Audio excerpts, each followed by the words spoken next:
When it comes to road and street course racing in North America, no event carries as much tradition and prestige as the Toyota Grand Prix of Long Beach. Here in Southern California, they love their cars and they love their stars. And this 3-day racing festival offers the thousands of fans who converge on Long Beach the chance to celebrate both. Legendary names have won here at Long Beach: Andretti, Unser, Sullivan, Zanardi, and Tracy. Today's starting grid includes 6 drivers who have won here and 20 others who look to add their name to the historic list of Grand Prix champions. NBC Sports Network welcomes you to IndyCar Central, presented by Verizon, where we'll set the stage for today's 167-mile race. Here's a look at Shoreline Drive, the fastest part of the racetrack. It's also where the cars will pit and rejoin the race after their pit stops. Hi, everyone. I'm Bob Jenkins. Welcome to the third race of the 2012 Eyes on IndyCar Series here at Long Beach. The first 2 races dominated by the Chevy engines. They have won both poles and both races. However, a setback for Chevy this past week. James Hinchcliffe, in a test at Sonoma, had a major engine problem, and Chevy ordered all of its drivers an unauthorized engine change, and that meets a 10-position penalty on the grid for the Chevy drivers. So here is how they qualified yesterday and how they'll line up. Ryan Briscoe and Will Power were fastest, but will start 11th and 12th. The pole sitter for today's race is going to be Dario Franchitti. Marty Snyder is with Ryan and Will. And an impressive qualifying effort for Ryan Briscoe, and we'll start with him. Was it worth it at the end of the day, Ryan, to take the 10-spot penalty and be conservative with the engine? Well, I mean, we'll see at the end of the day. I mean, the last thing we wanted was to have any reliability issues today in the race. So, you know, we got to trust Chevrolet's judgment in changing the motors, and we definitely wanted to try to do the best we could yesterday, and couldn't have been better than a 1-2 start here. How do you guys win from 11th and 12th?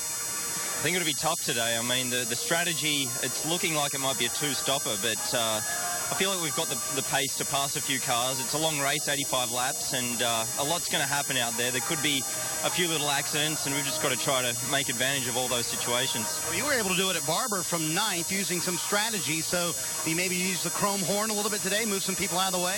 Yeah, I don't know. I mean, I think that's just going to make you have to pit and replace your nose. So we just got to be smart with the strategy and just, you know, think of the overall picture, the championship, the points. And, man, honestly, I think a top 5 would be a really good result for us today. But it is winnable from back there. It's, yeah, I mean, you can never say never, but it'll be tough. It has been done before. 3 times the Long Beach winner has come from outside the top 10 starting position. For more on the Chevy situation and all the news this weekend, let's head over to the IndyCar Central stage and Kevin Lee. Kevin. All right, thank you, Marty. We are where 26 drivers are trying to finish their day here today. Victory Lane is right beside us. Robin Miller, our IndyCar insider, is with us. We'll get his thoughts coming up in just a moment, but let's continue this story of the weekend about the engine situations with Chevrolet and hear from some of the key people with the team that are dealing with this. And the rules that talk about why this happened, we are looking at 1850 miles is what they're looking to see from these engines. But starting out the season, the first batch of engines, they're only saying they have to go 1,200 miles. And these Chevy engines obviously didn't reach that. So anytime you see a change of that engine, it's an automatic 10-grid penalty. That does not include when we're talking about in the race. If an engine blows up in the race, then they get to keep their qualifying position for the next race. Now let's hear from some of the key people from the Chevy teams affected. Spoiled in the past, you know, having real reliable cars because they've been around so long. But you know, when you have new things like this, it's, you know, it's going to be there. So, you know, same for everybody, and you know, we just got to deal with it. You can say that it's happened to the Lotus teams already this year. It's happened to the Honda teams, and now it's, I guess you could call it Chevy's turn. It's just more at once. So, you know, is it fair? It's what everybody said the rules are. So you have to play by the rules. Are we happy about it? No. Did we agree with the rule when it all started? No. You know, I think, you know, I was certainly an advocate of waiting until Indy to where these competitors we're able to get their development out of the way, and then it'd be purely a matter of, okay, you have the reliability in place, and just give it a bit of time so that this isn't such a confusing thing in the beginning for everyone. For you blow an engine in the race, you don't get the penalty. Like what happened to Sato at Barber, he blew an engine and doesn't have a penalty here. So the rule needs to be reviewed. I'm not really sure, how it came up. I think it came about for cost containment. However, there's probably a better way to ride it. About cost containment, your opinion on why this rule was put in place, even including testing.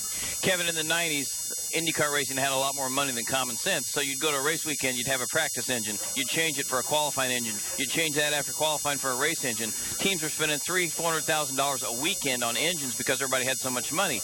Obviously, today's economy, the way the teams are struggling for sponsorship, some of them, and a brand new engine, everybody said, let's try and get this thing right. We've lowered the cost of the engine lease. Let's try and make them last longer and save everybody some money. So it's kind of confusing, but there's a reason behind it doing it. This is out of the realm of the race director, Bo Barfield.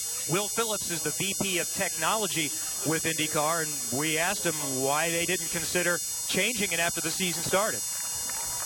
Of course, after the first penalty that was served at St. Pete for Simon Pagenaud, once that precedent has been set, we have to just be consistent and follow that rule through for the season. There will not be a change currently envisaged this year because we've set the precedent. We have to stick with the rules. Kevin, I think I talked to all the drivers. You figure most of the drivers said, let's get rid of this rule after everybody serves one time. But most of the drivers are like, keep it all year. Ganassi hadn't had to pay the penalty yet. We don't want to change the rule, which is kind of surprising because I'm a driver. I want to change the rule. Most of these guys said we're going to live with it the rest of the year, and you heard what they said. That's the way it's going to go racing for the rest of 2012. We don't yet know how it's going to impact Indianapolis. Those rules will still be announced. But this race today, it's at least going to make things really interesting and exciting. Right, and they're talking about everybody gets a fresh engine for the Indy 500 race. Not necessarily for the month, but for the race. So that would at least be fair.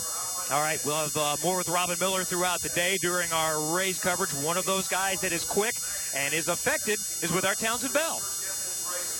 Well, thanks, Kevin. My own personal feeling on this engine rule is it's the international standard. It's what F1 does. It's what the fans know. It's a huge bummer when you're on the short end of that stick. I just don't know how do you regulate the engine manufacturers from exploiting the rule if it were to be modified and a little bit more flexible. But a guy who's certainly bummed about that rule today, Ryan Hunter-Reay. Ryan, you qualified third on track. You're going to start 13th. How do you deal with that overnight? I mean, have you seen a therapist? Are you on medication? What's going on with you? Yeah, a lot of alone time on that one. No, it's fine. I mean, it's happened to Pagenaud at St. Pete, and I felt bad for him there because, Honda wasn't trying to get anything extra out of it, and you kind of felt bad for him because he was really quick there, and now I feel bad for all of us here. So it's just part of it. It's we have a great car, I think, today. This DHL Sundrop car is awesome, and hopefully we can really get after it, not save a whole bunch of fuel. We're going to have to save some fuel, but not save a whole bunch. That would be ideal. Is this the best car you think you've had relative to, say, Will Power, Briscoe, the Penske so far? I think so, yeah. This morning especially, we made some changes overnight that have really suited my driving style, and we'll see how it does on these Firestone tires. They're great tires. You just gotta be careful with when and how you use them. But I love this track, this place. Long Beach is awesome, and it's so cool to see all these fans out here today. We're gonna put on a heck of a show, I know that. Well, this guy's a tiger around here at Long Beach. He won here in 2010. He's going to be getting after it here real soon. Kevin? Has to start from the mid-pack, and there's his boss, Michael Andretti, who's won here twice. His first IndyCar race and his last IndyCar race. And good success as an owner the last 2 years here. And the Grand Prix of Long Beach is underway. Will Power has given up the lead. Power has a problem with the 12 car. Ryan Hunter-Reay wins the Toyota Grand Prix of Long Beach. Across the line, we are green. Mike Conway inside Dario Franchitti for third. Conway has moved to second position. Conway has taken the lead from Ryan Briscoe. Mike Conway wins his first Eyes on IndyCar Series event. IndyCar Central on NBC Sports Network is presented by Verizon, official wireless partner of the Eyes on IndyCar Series. Dixon, Hunter-Reay, Castroneves, your top three. Castroneves make his way down pit lane. Dixon will fly past him. What a move. Fabio Castroneves about to pull into victory lane for the third time. The green flag comes out. He's got a nose ahead. But Power holds him off into turn one. Will Power takes the checkered flag to win the Honda Indy Grand Prix of Alabama. I can't believe we won from ninth. I thought that was never possible at this place. And it's been a fantastic start to the season for Team Penske. They have the two fastest cars here because of engine changes. Ryan Briscoe and Will Power start just better than mid-pack. Beautiful scenes here in Long Beach as we get set for the 38th Toyota Grand Prix of Long Beach. Championship race, 2 in. Helio Castroneves, rough season last year. He is the leader right now. And Scott Dixon, a much better start to this season. Keep in mind, all these Chevy teams starting back in the pack. The championship could be really shaken up here after the end of things today. Dario Franchitti qualified 4th yesterday, but he's going to start on the point. He's with Marty Snyder. Well, the Honda team certainly more than happy to take advantage of the Chevy problems, and it hasn't been quite the start of the season that Dario Franchitti wanted. So what kind of shot in the arm is just starting first today? Well, the fact we qualified 4th was the first thing, and obviously the penalties with Chevy, they moved us up to the pole, so that was a nice, not a surprise, but it was a nice little bonus there to have a clear track in front of us, and hopefully we can take advantage of it today. But I really think it's going to be a fascinating race because you've got guys starting mid-pack, so the Chevy, some really quick cars on the black tires. You got a bunch of guys up front. Some are going to be on new reds, some on used reds. How is it all going to play out? Fuel's going to play a part today. Passing is going to be very tough, but I think it's going to be a pretty fascinating race. So hopefully we can keep the target car up front and stay away from all the madness. You almost got through warm-up clean this morning. Very last lap. What happened? And is the car okay? I think the reason that was the last lap was because I brought out a red. I wasn't going to mention that part. No, the car's fine. I was just seeing how much curve I could take in turn 5. I should have learned from Tony yesterday. I saw Tony parked in there, and I tried to take a little more curve, then the next lap a little more, and the tub just bottomed out, and just my fault entirely. So the guys did a great job. The car's ready to go, and we'll try and avoid that curve in the race. And Dario leads the Honda brigade up front, and Townsend's with another Honda driver. Townsend. Thanks, Marty. Standing down here with Simon Pagenaud, who's going to go off 4th today. Simon, heck of a qualifying run again. You guys are really strong and on the road and street courses. What's it going to be like out there today? Well, I think we get a little bit of luck this weekend, and thanks to our Honda power, we're starting 4th. It's been a difficult qualifying yesterday, but this morning in warm-up we just dialed in perfectly the car, and I think it's going to be an interesting afternoon for us. Now, you're a one-car team here at Sam Schmidt, but you are with the Honda family. I know how difficult that is to not have data from teammates, to reference yourself against. What kind of help do you get from Honda or from any other drivers in the series? There's a lot of things we get from IndyCar, actually, with a lot of all the sector times in the corners, down the straight. Everything is divided in many sectors, and that helps us to know if we need to trim out the car a little bit or make it quicker in the corners, and that's how you try to win the race. So, Kevin, one-car team, but I'm not sure he needs any help. This guy's fast around here, 5th in points. Going to be a great day. Definitely one to watch today. Thank you, Townsend.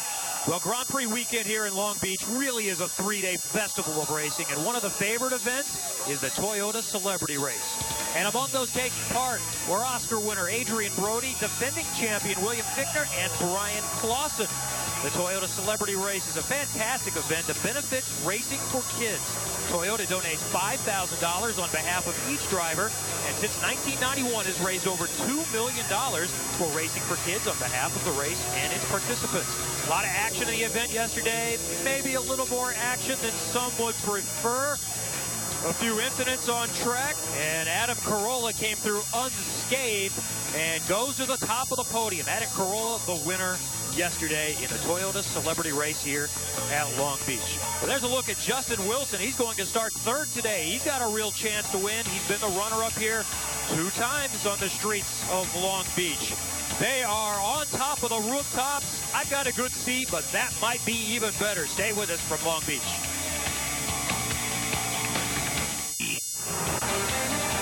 They are lined up on the rooftops. They have been here all weekend for the 38th time. Only Milwaukee and Indianapolis have had longer-running IndyCar events. They've been doing IndyCars here since 1984 on the balconies.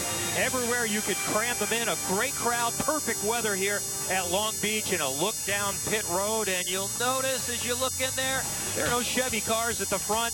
They may have qualified up front, but because of the engine changes, they are going to start a little bit deeper in the field. No closer than 11th. That's where Ryan Briscoe will be. One of those beneficiaries. He was 7th quick in qualifying, but moves up to the front row. Joseph Newgarden is with Marty.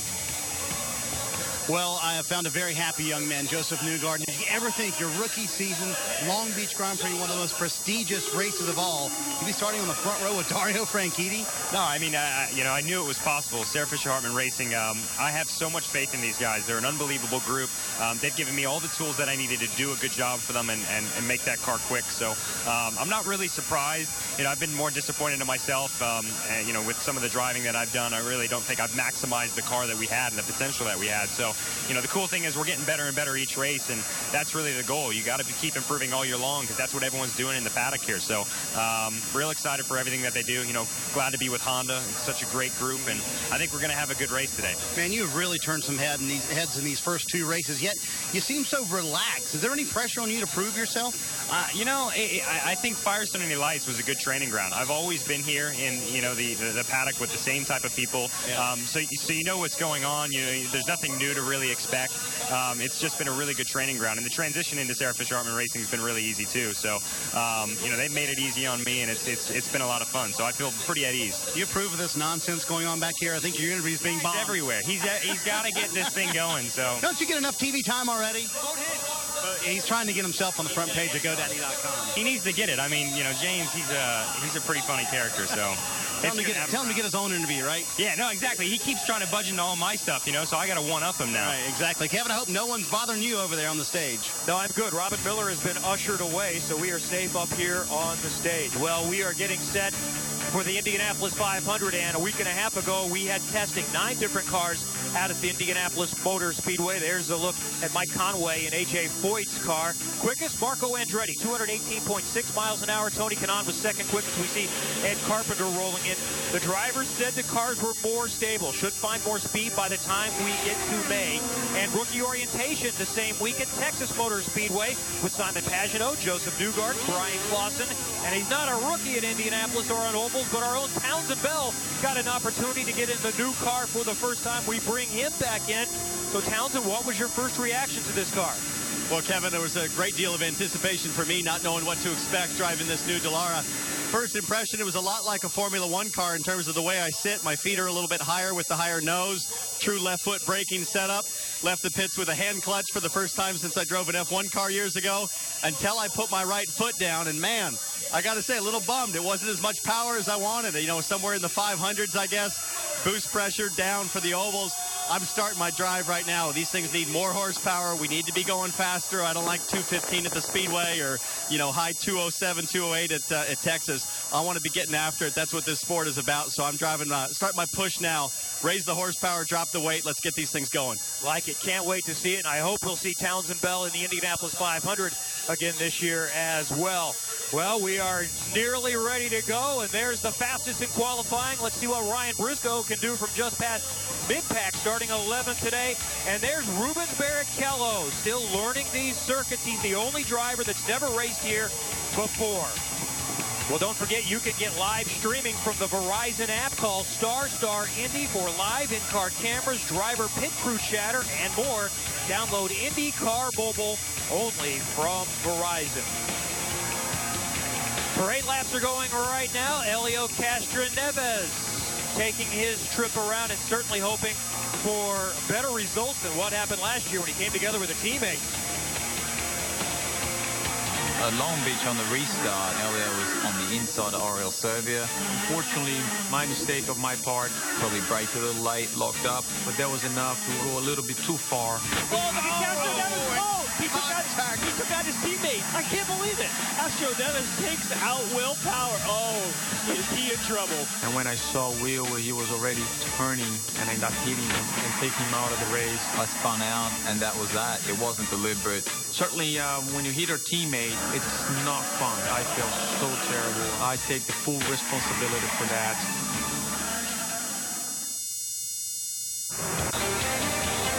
Joining us on IndyCar Central and NBC Sports Network, presented by Verizon. Getting close 2. Start time here for the 38 Toyota Grand Prix of Long Beach, and it's the first of 2 times we'll be in Southern California. We will finish up this season just a couple of hour drive from here, a little bit to the northeast. IndyCar is back in Fontana this year, and it will decide the championship. It's a Saturday night race, September 15th. Hope you can join us. And we have a good crowd assembled here today. We look down to pit lane, and we need to find Robin Miller down there amongst the fans and the competitors. Robin, it's time for the grid run. Take it away. You found me, brother. Michael, Yes, you sir. started 15th and won this race. Right. That's right. You're right. So what do you tell this kid? Use the chrome horn or just be smart? Be smart. Be smart. I mean, with which kid are you talking about? Hinch. Oh, Hinch. He's Paul Chase Canadian. He's got to use the chrome horn. Yeah, well, that's true. You know, he's got to take a little bit by, you know, what Paul would do with it. But, right. Yeah, I don't know. He just, we got to hope our strategies work. We got a bunch of different strategies between the 3 cars, and hopefully one of them's going to work. Thanks, kid. Kid. I'm so much older than him, and I'm calling him a kid. All right, where's Viso? Are you with me, Jackson? Tell you what, if Hinchcliffe's Canadian and he wants to do Paul Tracy's legacy any good, he'll be using the chrome horn on lap 1, because that's how you got to root these guys out here. How do all these people get in the pits? Now, these people don't all have credentials. Out of the way, folks, out of the way. Where's my boy Ryan Hunter-Ray? Do these drivers not come to their cars? Hello? Come on, Jackson. We'll get up here. Penske will make these guys be at attention. Here's the thing that's great. They're going to have 3 different strategies. Power's going to have one. Oh, there's RP. Hang on, hang on. Excuse me, excuse me, excuse me. Sorry. Sorry, sorry. RP, what's your strategy today, sir? Well, I think, you know, when you look at being back here, we're looking basically to, is there a window we can come in and get out maybe because of new pit rules? Is there an issue from the standpoint of trying to run 2 stops? And then on the other hand, you know, we're running for points, so we got to use our heads too. We hope we don't get collected here at the beginning. This is a lot more fun than stock car racing, isn't it? Well, I don't know about that. Ah, come on. He knows. All right, where'd we go? Honestly, where are the drivers? What do they do with the drivers?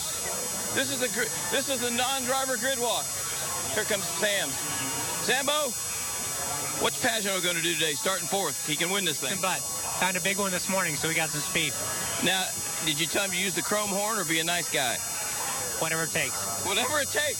Spoken by a car owner. Well, I can tell you one thing. If I don't find Alex Tagliani, I will look for his wife. I can guarantee you that. There are no drivers down here. This is unbelievable. What have they done with all the drivers? What, 8 laps to get around this place? Are you with me, Jackson? Attaboy. Excuse me, boys. Where's your driver? Not back yet. Not back yet. That's what they all say. That's what my ex-wife said. All right, we're going to take a break here. Thanks for watching. Stay tuned for the race on NBC Sports Network.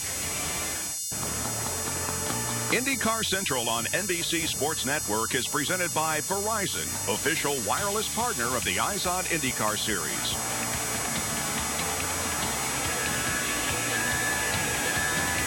It's a beautiful day here in Long Beach, California. We're looking forward to a great race.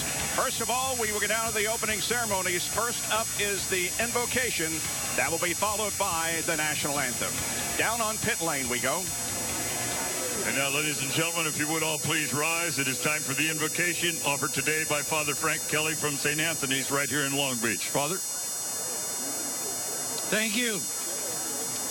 I was addressed up here by a photographer as the Pope, but I am just the Pope here of Long Beach. And then I got a bit confused that we were going to have visitors from above. So I've been looking up there. If you were here 48 hours ago, the thunder rolled, the lightning flashed, the wind blew, and the rain came down in buckets. So we have to be thankful to the Heavenly Father for giving us such a beautiful afternoon. Thank you. Boy, if I got applause for that, can you imagine what if I could have a lot of time? So may this Grand Prix be safe for all. May God guide us, protect us, especially the drivers, their teams, and, of course, the spectators. And concerning that 48 hours, a local commentator said the day was better suited for ducks than drivers. So fortunately, it's best suited today for drivers. Thank you. Amen. And if I hear amen, amen. All right, Padre. Please remain standing. We've got more to do. We'd like to introduce the Alpha Company Recruiting and Retention Battalion of the California Army National Guard. They are our color guards. And ladies and gentlemen, it'll be time for, please stay standing if you would. And now to sing today's national anthem, please give a big welcome to multi-platinum recording artist, 3-time Grammy nominee who has sold more than 75 million albums and singles worldwide. Please say hi to Taylor Dane. Thank you. Ready? Oh, say, can you see by the dawn early light what so proudly we hailed at the twilight's last gleaming, whose broad stripes and bright stars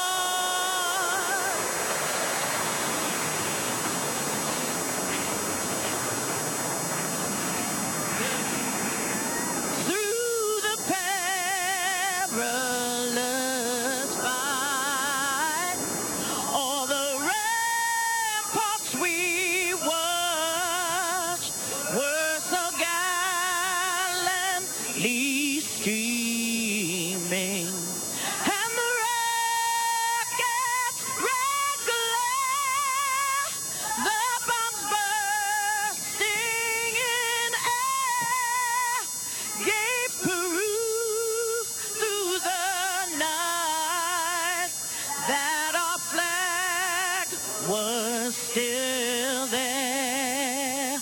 Oh, say does that star-spangled banner yet wave o'er the land of the free and the home of the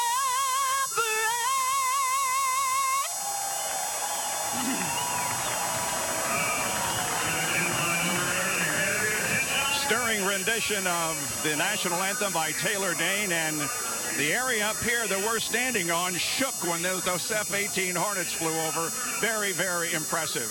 I'm Bob Jenkins, now with my booth mates, John Beekes and Wally Dallenbach. Well, we talked about how this field is jumbled. There was a lot of passing 2 weeks ago at Barber. I think there's going to be more today, Wally. You haven't seen nothing yet, Bob. We have the 10 fastest guys in qualifying are going to be starting deep in the field. So, and this is a place where you can't drop a wheel. You can't make too many mistakes like you did at Barber. So I think it's going to be pretty awesome to watch these guys come through the field. It's going to be very difficult. I think the fans are going to get a real understanding what wing plates are today, because they're going to be flying everywhere. And well, you know, as competitors, you and I as competitors, you hated the unknown. But as viewers, we love it.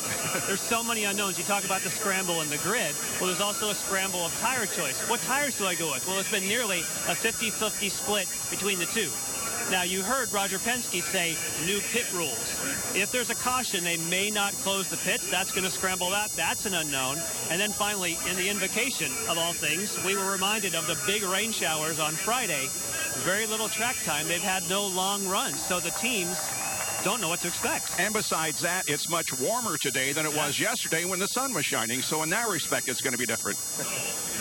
Well, stay tuned. It's going to be an interesting afternoon from Long Beach, California.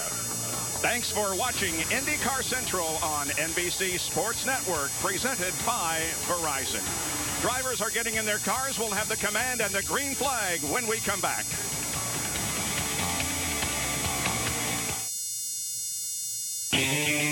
Since 1975, the shores of Long Beach Harbor have been a home for the world's racing elite. From Formula One to IndyCar, the circuit has had drivers from around the world pass over its long, sweeping straight and tight turns.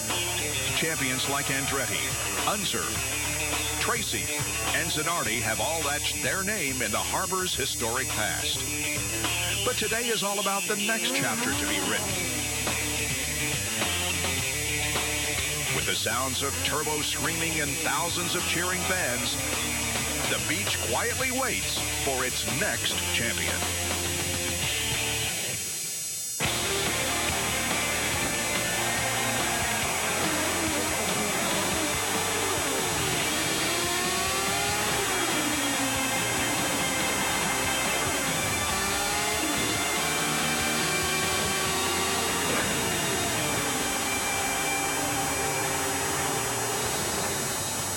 For the 38th time, some of the best drivers in the world have gathered on the streets of Long Beach, California, and today it is the Toyota Grand Prix 38th edition from this beautiful setting here in Southern California. The weather was horrible on Friday. It was cool yesterday. Today, perfect weather with a humidity of 71%, partly cloudy skies, and a comfortable 58 degrees. Let's go down for the command to start engines. Are you ready? Ladies and gentlemen, start your engine!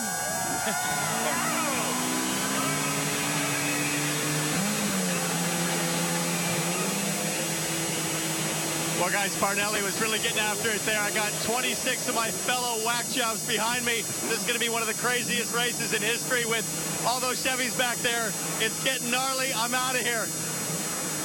Hey, Mike Conway won last year's race. A.J. Foyt has not been to victory lane since 2003, Kevin. This may be the day that breaks that streak. Here in the middle, Ryan Briscoe was the fastest in qualifying, but he's going to start in 11th. He hasn't won since Texas in 2010, but he's got a good opportunity to work his way through the pack today. Right here is Will Power. He won from 9th a couple of weeks ago, so he might have more confidence than everybody else said. It's going to be very difficult, though, to go off strategy because of a two-stop race, both starting on primary blacks, Marty. Kevin, it used to be that the name Andretti was synonymous with victory lane here at Long Beach. In fact, Mario and Michael won 4 straight races here. Well, now as an ownership group, they have a chance to win their 3rd straight race. You just saw Ryan Hunter-Reay. Many people think he has the best car here in race trim. Right behind him, his teammate James Hinchcliffe passed a ton of cars here last year and finished a career best 4th. And then deep in the field, Marco Andretti, who's had a fast car all weekend, led the very first practice session of the day. It'll be fun to watch the Andrettis and all these Chevys try to make their way through the field, Bob. Boy, an exciting command there by one of my heroes in racing, Parnelli Jones, getting this thing started. The 63 winner of the Indianapolis 500. Honda is bringing back the fastest seat in sports sweepstakes. You can enter by logging on to shophonda.com. This week's lucky winner, Beverly Delp from Brownsburg, Indiana. Beverly, can you hear me? Yeah! How do you feel there behind Ari Lyondike? Wonderful! I understand that you have had seats in the 3rd turn at the Indianapolis 500 for many years, so you must be a real race fan. I think Beverly is a little nervous right now and perhaps can't hear me, but enjoy the ride. By logging on to shophonda.com, Beverly won the opportunity to start today's race in the IZOD 2-seater driven by Ari Lyondike. This track is 1.9 miles in length. Jan, take us around. And, of course, you start on Shoreline Drive that we just saw, and it leads, Wally, of course, to the best passing zone. That is turn number 1, but this year you can defend. You can kind of defend that inside. Now, turn number 6 coming up here isn't highlighted, but that's where Mike Conway took the lead last year, ended up going on to victory. Another great passing zone into turn number 9, and they've changed the hairpin just a little. I think you could pass on the entrance. Great layout here at Long Beach, always leading to some excitement, especially going into turn 1. I look forward to the green flag coming out. Here is the lineup. Starting on the front row will be Dario Franchitti. He qualified 4th. Joseph Newgarden will start in 2nd position, qualifying 7th. In the 2nd row, Justin Wilson and Simon Pagenaud. Row number 3, Scott Dixon and Takuma Sato. In row number 4, Mike Conway and Graham Rahal. Yeah, of course, I just mentioned that Mike Conway won here last year. Graham Rahal didn't qualify well. They found a loose clamp that had to do with boost pressure. He should be much quicker. Row number 5, Charlie Kimball on the inside, flanked by Alex Tagliani. And then, Wally, we get back to the 6th row, and there's where you find the 2 fastest qualifiers. Yeah, no kidding. 2 fastest guys all weekend here, and they're starting deep in the field. There's going to be plenty of excitement here today watching all the passing, but it's going to be fun to watch these 2 guys come through the field. Ryan Hunter-Reay starts 13th, qualified 3rd. James Jakes alongside. The 5th fastest qualifier, E.J. Viso, and then James Hinchcliffe, the 6th fastest. Simona De Silvestro will be in the 8th row, along with Elio Castroneves, the 8th fastest. Tony Kanaan and J.R. Hildebrand have the next row. Marco Andretti and Rubens Barrichello occupied that row. Then we move back to Oriol Servia and Ed Carpenter. And in the final row, Sebastian Bourdais and Catherine Legge. Let's go to our onboard cameras. Rubens Barrichello carries the Verizon onboard camera, starting back in 22nd position. J.R. Hildebrand, the National Guard onboard camera. J.R. starts in 20th position. James Hinchcliffe carries the GoDaddy.com onboard camera. Hinchcliffe, look for him to move up from 16th. There's Ryan Briscoe, who was the fastest qualifier. Charlie Kimball, the Novolog FlexPen onboard camera, car number 83. Simon Pagino also will carry one of our onboard cameras from HP, the number 77 car.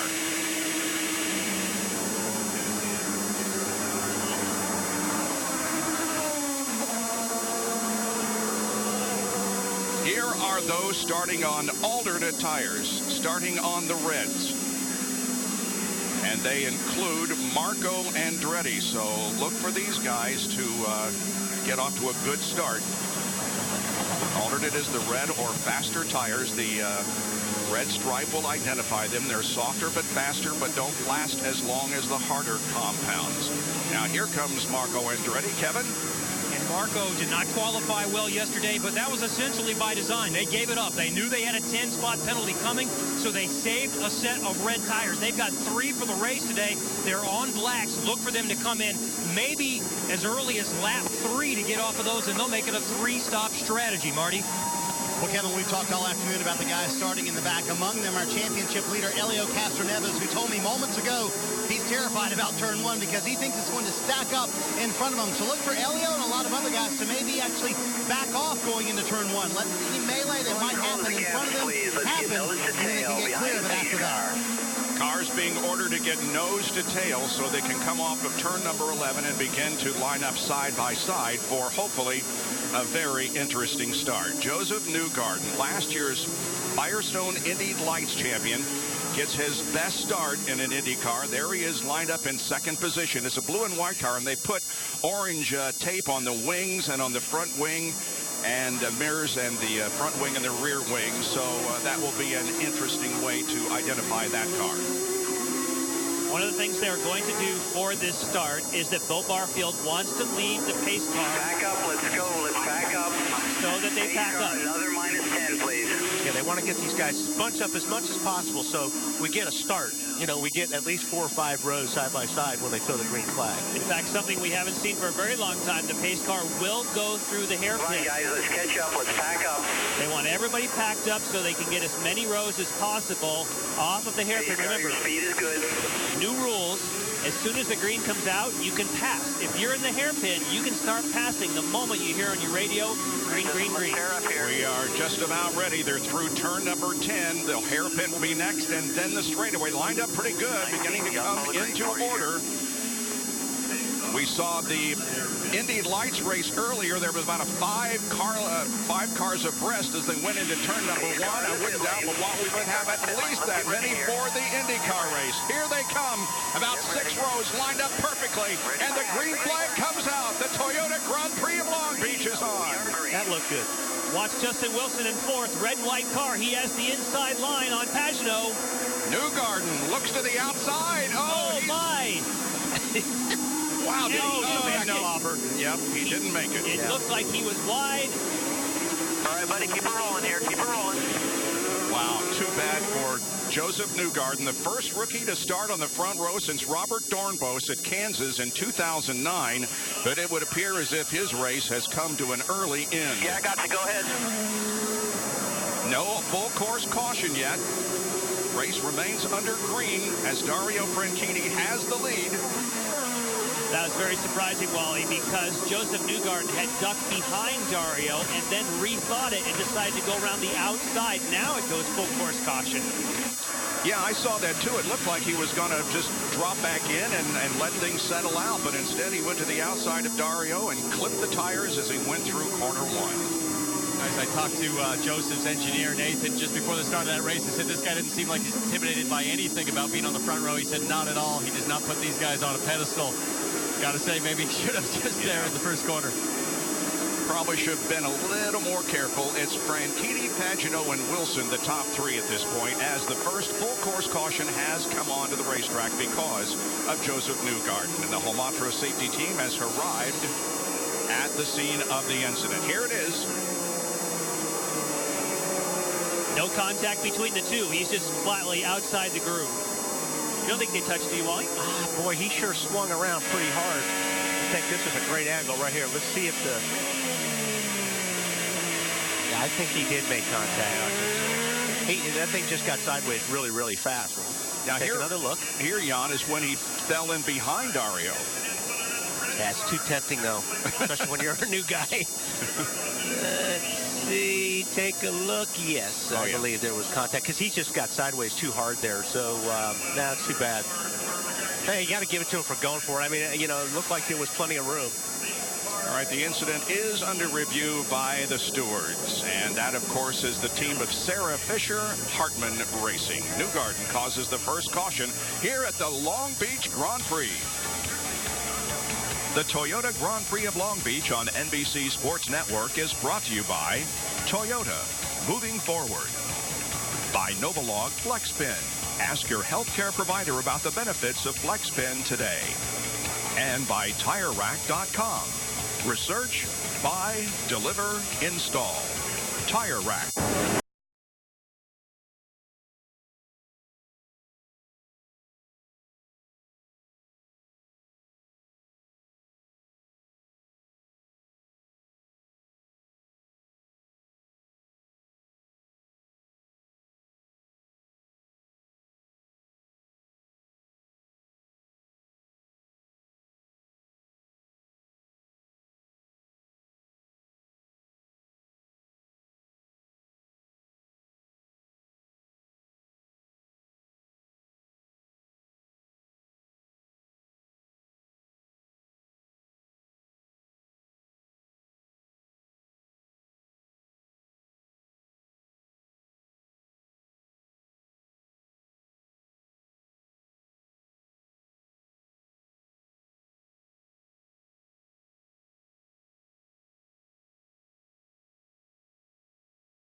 Did not run very long under green here at Long Beach before we had an incident down the first turn involving Dario Franchitti and his front row teammate.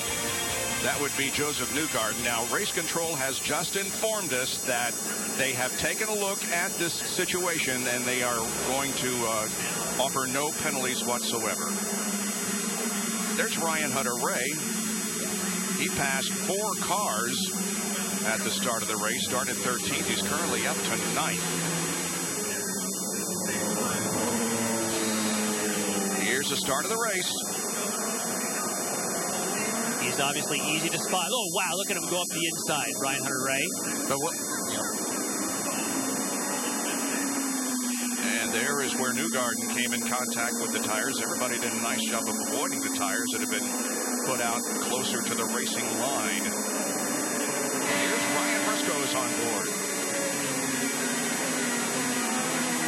There's Ryan on your left with Charlie Kimball. Hey, you know, the best opportunity to make moves like that is on a start or a restart. I mean, that's if your car's working good, your tires are at its best, and you can pass them guys, it's the best time to do it. Down to Kevin with Joseph. Well, unfortunately, your best start ends in the first corner. What happened? Well, I don't know. I saw one replay, and I had a feeling that was going to happen. I just, you know, I thought I got alongside him. I gave him the inside lane. I just got touched on the exit and went right into the wall. But, you know, maybe it wasn't the right move. The plan was, like, you know, if he was braking alongside of me, I would have just given him the lane and tucked right in. But, you know, I thought I had a good run on him and got a good jump on him. So, you know, it's one of those tough breaks, man. I feel bad for the team, if anything. Probably should have just... Yeah, it's a tough call. I mean, should he have been penalized? They reviewed it and they said no penalty. Hey, that's up to the marshals, man. That's what they're there for. So I'm just a driver. I'm hired out here to drive a car well for the team, and I feel kind of bad for him right now. I feel like I didn't do my job. So probably something to think about, but certainly a good learning experience. Maybe I should think a little bit better before I go into it. But you never know. I mean, there's a couple different takes on it, I think, and I'll certainly review it myself and see what I want to do in the future next time. All right, great pace this weekend for Joseph Newgarden, but an early DNF. I want to jump in here real quick. I don't think he did anything wrong. I think if he would have had a little bit more room from Franchitti, he could have pulled that pass off. So I don't think he should be beating himself up on that. All right, well, we got another 2 abreast restart coming up. That's Simon Pagenaud to your left. And there we go. Wow. Go. Green's flying, man. That was Graham Rahal, just shot to the inside. Now we all have to get through here. Justin Wilson is up front going into turn 1. And he got it. Yeah. Well, Justin Wilson has the experience to get just that farther in front of Dario Franchitti. Wow. Everybody around the fountain in good shape.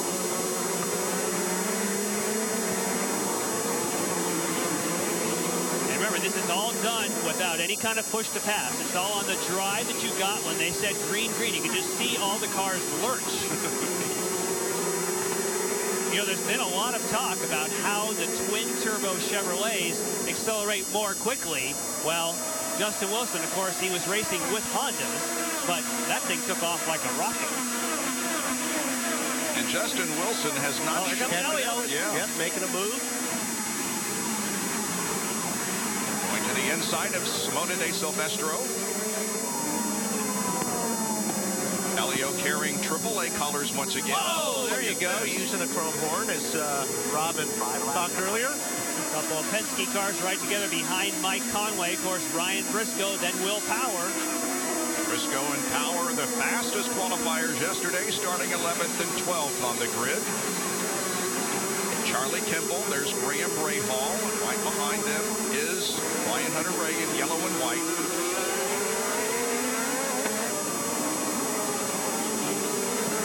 Ryan Hunter-Ray says this is the track that means the most to him. He met his eventual wife, Becky, here. They were engaged here, and he will tell you that this is the race that his mom always was her favorite. And, of course, he is a former winner here at Long Beach.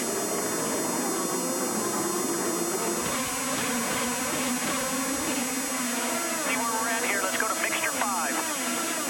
Charlie Kimball, of course, started behind his teammate Graham Rahal. Now he leads Graham Rahal as far as the Ganassi duo. So nice job thus far by Charlie Kimball. These guys were a little bit worried about this morning, Yana.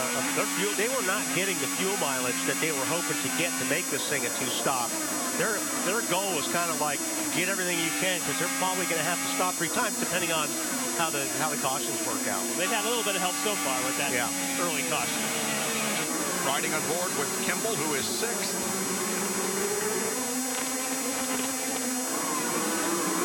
That cool shot. It is.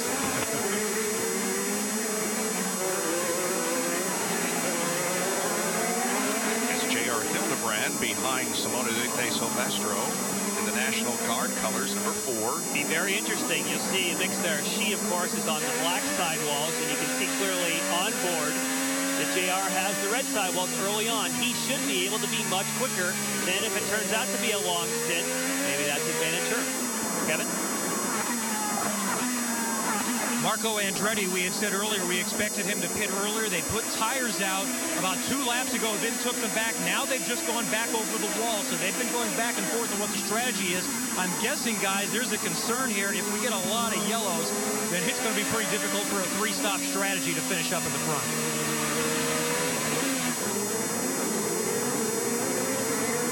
Hildebrand running in 19th. Oh, and here he is moving around Simona de Silvestro. That was just straight horsepower there. Chevrolet versus a Lotus. Rubens Barrichello is in the dark blue car behind Marco. Getting tired?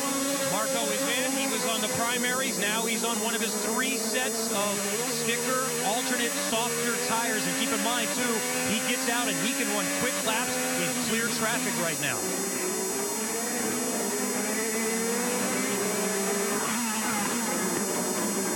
Contact between Hildebrand and Marco a little earlier. Let's take a look. Oh, yeah. Looked like somebody had locked a tire up about 3 or 4 cars up, and they kind of stacked up on it.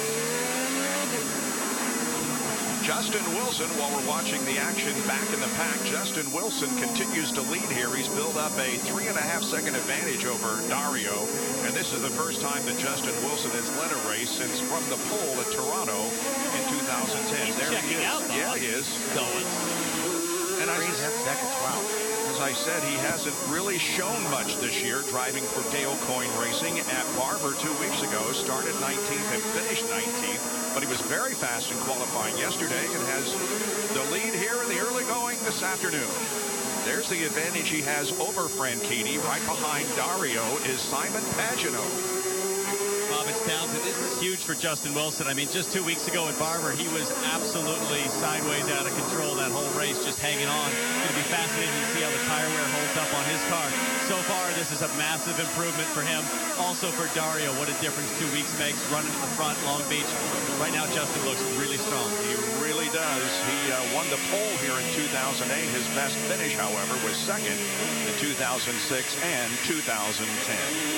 Justin Wilson leads here with 8 laps completed. Dario Franchitti second, followed by Pagenaud, Sato, and Dixon. We'll be right back.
It's Dario Franchitti, who is now running third. You saw just as we went to break on nonstop, Simon Pagenaud pass him.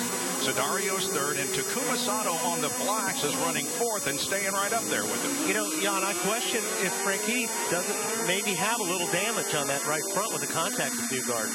Tony Kanaan is in, Marty. Well, here's the guys starting with the three-stop strategy. We saw Marco do it a moment ago. Tony Kanaan on pit road now. These guys had major brake problems today. They rebuilt the entire brake system. Tony said, don't touch the chassis. It's fine, and the brake's way better right now, so they're going to try and make it on three stops. Reds go on for Kanaan.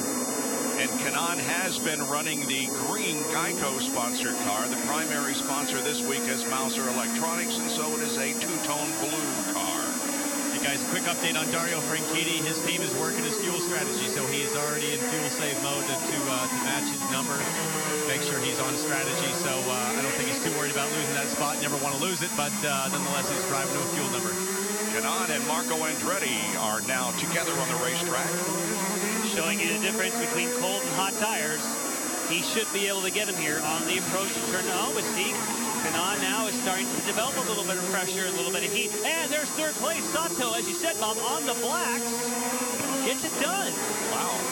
Driving for Bobby Rahal this year, with Rahal's return to the Izon IndyCar Series as an owner. And his driver has been impressive in all three races. The finishes don't reflect that, though. Sato driving the MyJack car. Here it is, entering turn one. He's to the inside of Dario. And Dario fairly consistently, except for the start, has not taken a defensive line into turn number one. And, you know, sometimes discretion is the better part of valor. I think he knows that he's got some trouble. Kevin. Takuma Sato has not had results so far this season. He's the only driver with DNFs in both starts. Tom Anderson, their managing director, said the focus right now is just on reliability, not beating ourselves. They said it was their mistake that led to the mechanical at St. Pete, but Takuma's been optimistic because despite these issues, they have had good pace in the first two races and pretty good pace again this weekend. They got bogged down in a little bit of traffic yesterday in qualifying. And now Dario's under fire from his teammate, Scott Dixon, and Dixon makes the pass. Hello there, teammate. I'll move you over a little bit to the right as I go by. Wow. Hey, guys, I know, been hearing here down at the Ganassi pits for Dario, they've been talking fuel number, but, man, he's kind of dropping pretty quickly. I'd be turning up the wick, I guess, but Chip gave me that look when I asked him about handling. He said, no, car's fine. He just gave me that look like, you know, kid, we've been here before. We know what we're doing. Yeah. So Dario's back to fifth now. And right behind him is Charlie Kimball, another guy who's doing well, as we talked earlier.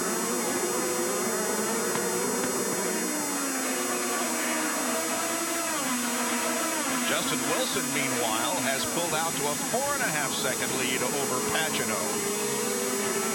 We got the four Ganassi cars right together on the racetrack. Namely, Dixon, Franchitti, Kimball, and Rahal. They're running 4th, 5th, 6th, and 7th. We're struggling, so if we get by, let's get by.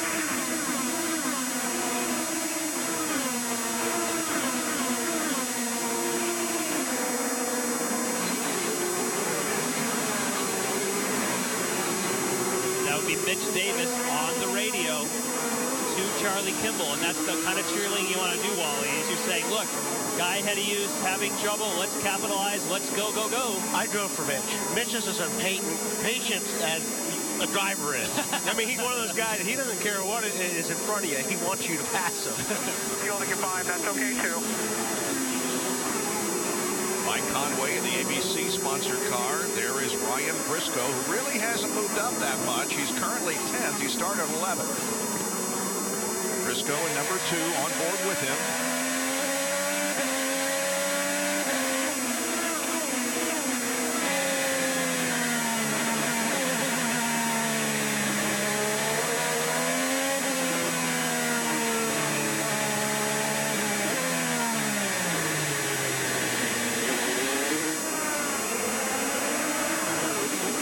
Justin Wilson, who continues to lead down to Townsend Bell.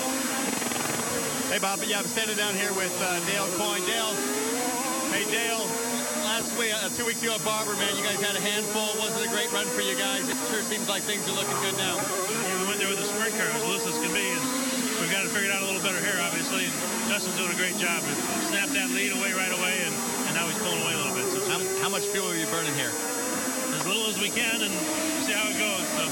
All right, well, Justin's getting after it. He's making good time. Things are looking good. Well, of course, Justin Wilson won for Dale Coyne to Watkins Glen in 2009. And he won, yes, Bob. And, of course, with his engineer, Bill Pappas, who had left to go to KB Racing, now is back, reunited with Justin. So they're bringing the band back together. And he is looking good. A 4.3-second advantage for Justin Wilson over Simon Pagenaud, Sato, Dixon, and Franchitti at the 38th Annual Toyota Grand Prix of Long Beach.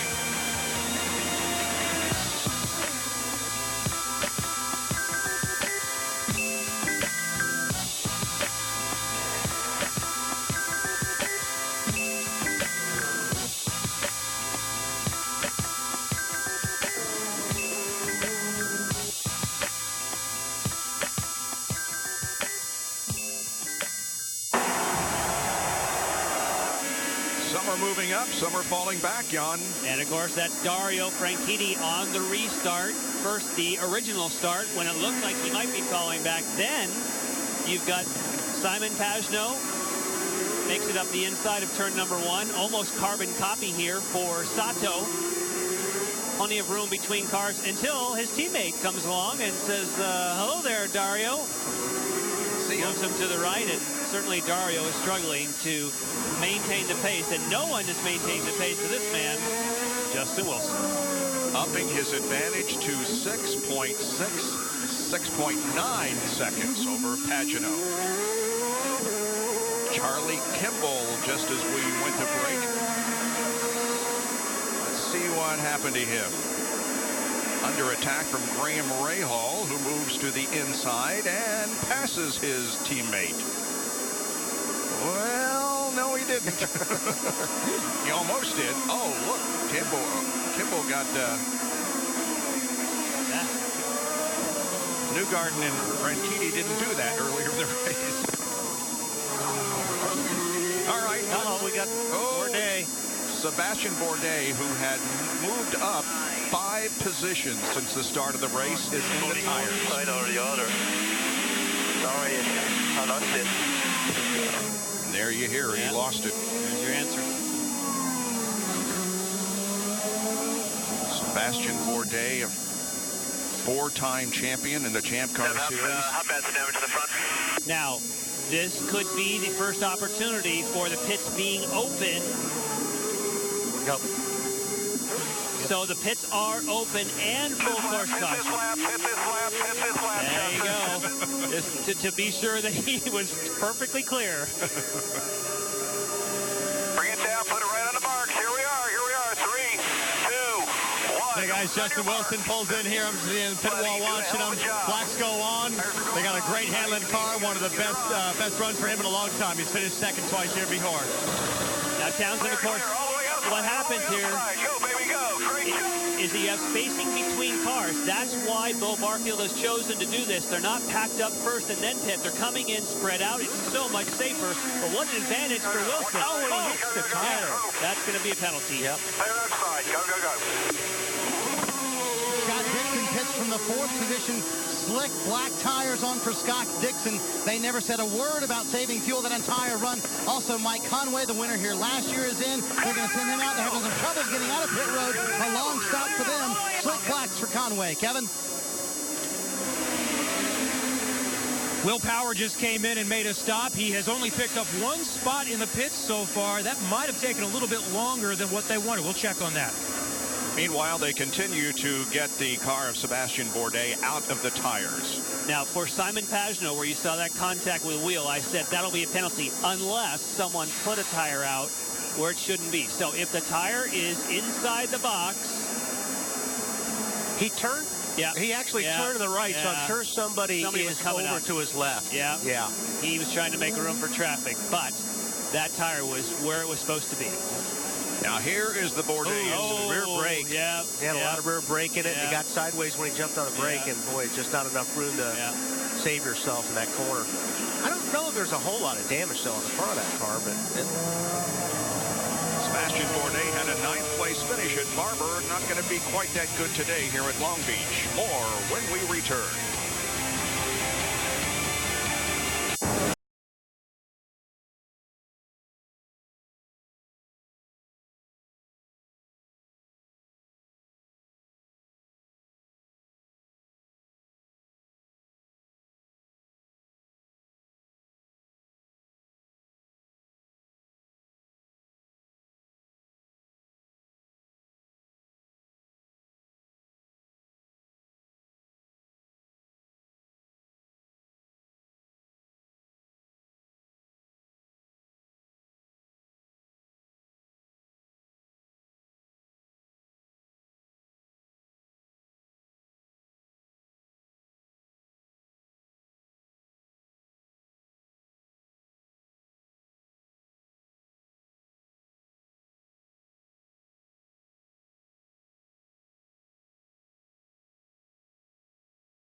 Join us just as they're getting lined up for the restart.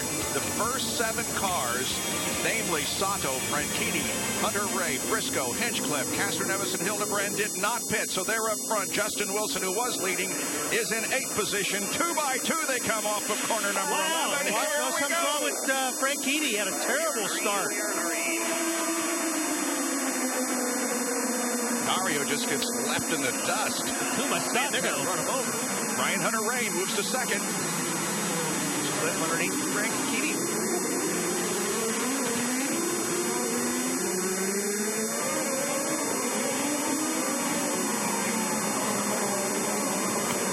I don't know what fuel setting that was on Dario's car, but it certainly wasn't the right one. It's looking awfully soft down the front straight. Yeah, well, that really both start. The start and the restart, Franchitti has not been very strong. The Barracuda Network car from Brian Herta Racing, driven by Alex Tagliani, is wounded. And he's into the runoff area, so we won't have a caution. Whoa, what the heck? Oh, that's not good. That's Marco. He went in hard. And this will bring out a full course caution. Absolutely. Wow. And that was... Looked like, you know, there was a bunch of cars bouncing around back there when they came out of that corner. I wonder if there's something laying on the track.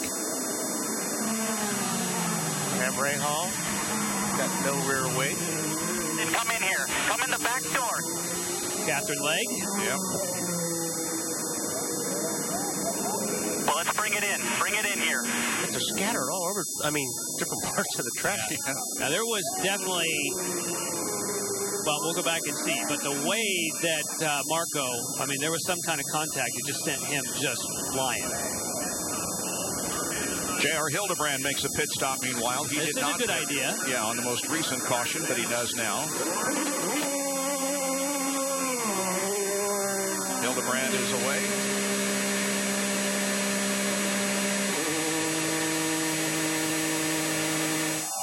Marco climbs out of the car. He is okay, but he has a damaged race car.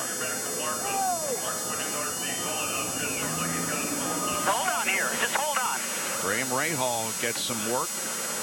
at the front and the back of his car. Right, I'm just trying. Kevin? All right.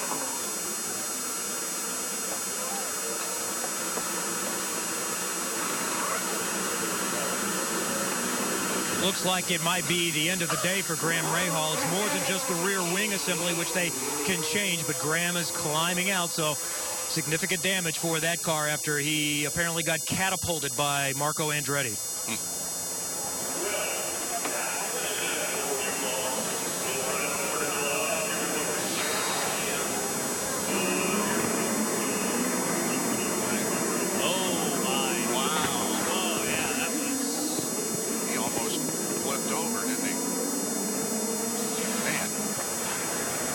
Nasty looking crash.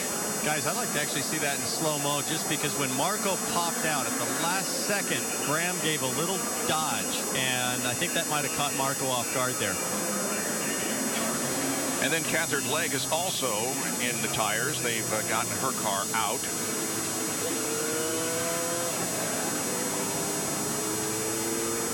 In fact, I believe that's Sebastian Bourdais marks her teammate right next to. Let's see what Townsend's saying. I see what Townsend's talking about. So as soon, Graham was on his braking zone. He was kind of got an eye out the peripheral. As soon as Marco popped, you saw Graham just give a little bit of a slight, steering modification. I don't think he had any idea at the closing speed that Marco was coming. Marco certainly didn't expect that. Good eyes. Dixon did a good job getting through that, too.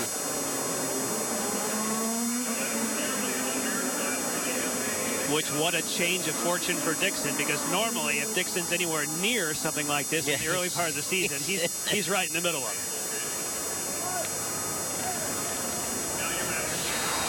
And now here is Barrichello's on board. Conway right in front of him, and he just gives him a little boot. I think there's wing damage on the left front, yeah. All kinds of things happening here on lap 24 and 25. Catherine Legg won an Atlantics race here at Long Beach in 2005, rejoining the IndyCar Series this year. Competitor in Champ Car. Graham Rahal is out and out of the car and out of the race.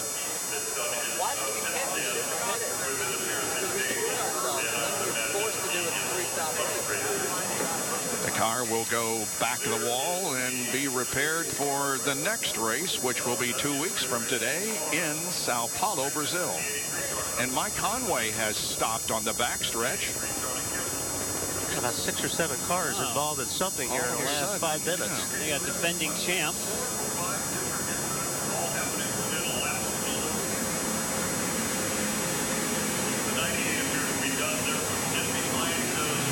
A line of traffic snakes through the area where Mike Conway's car is stopped.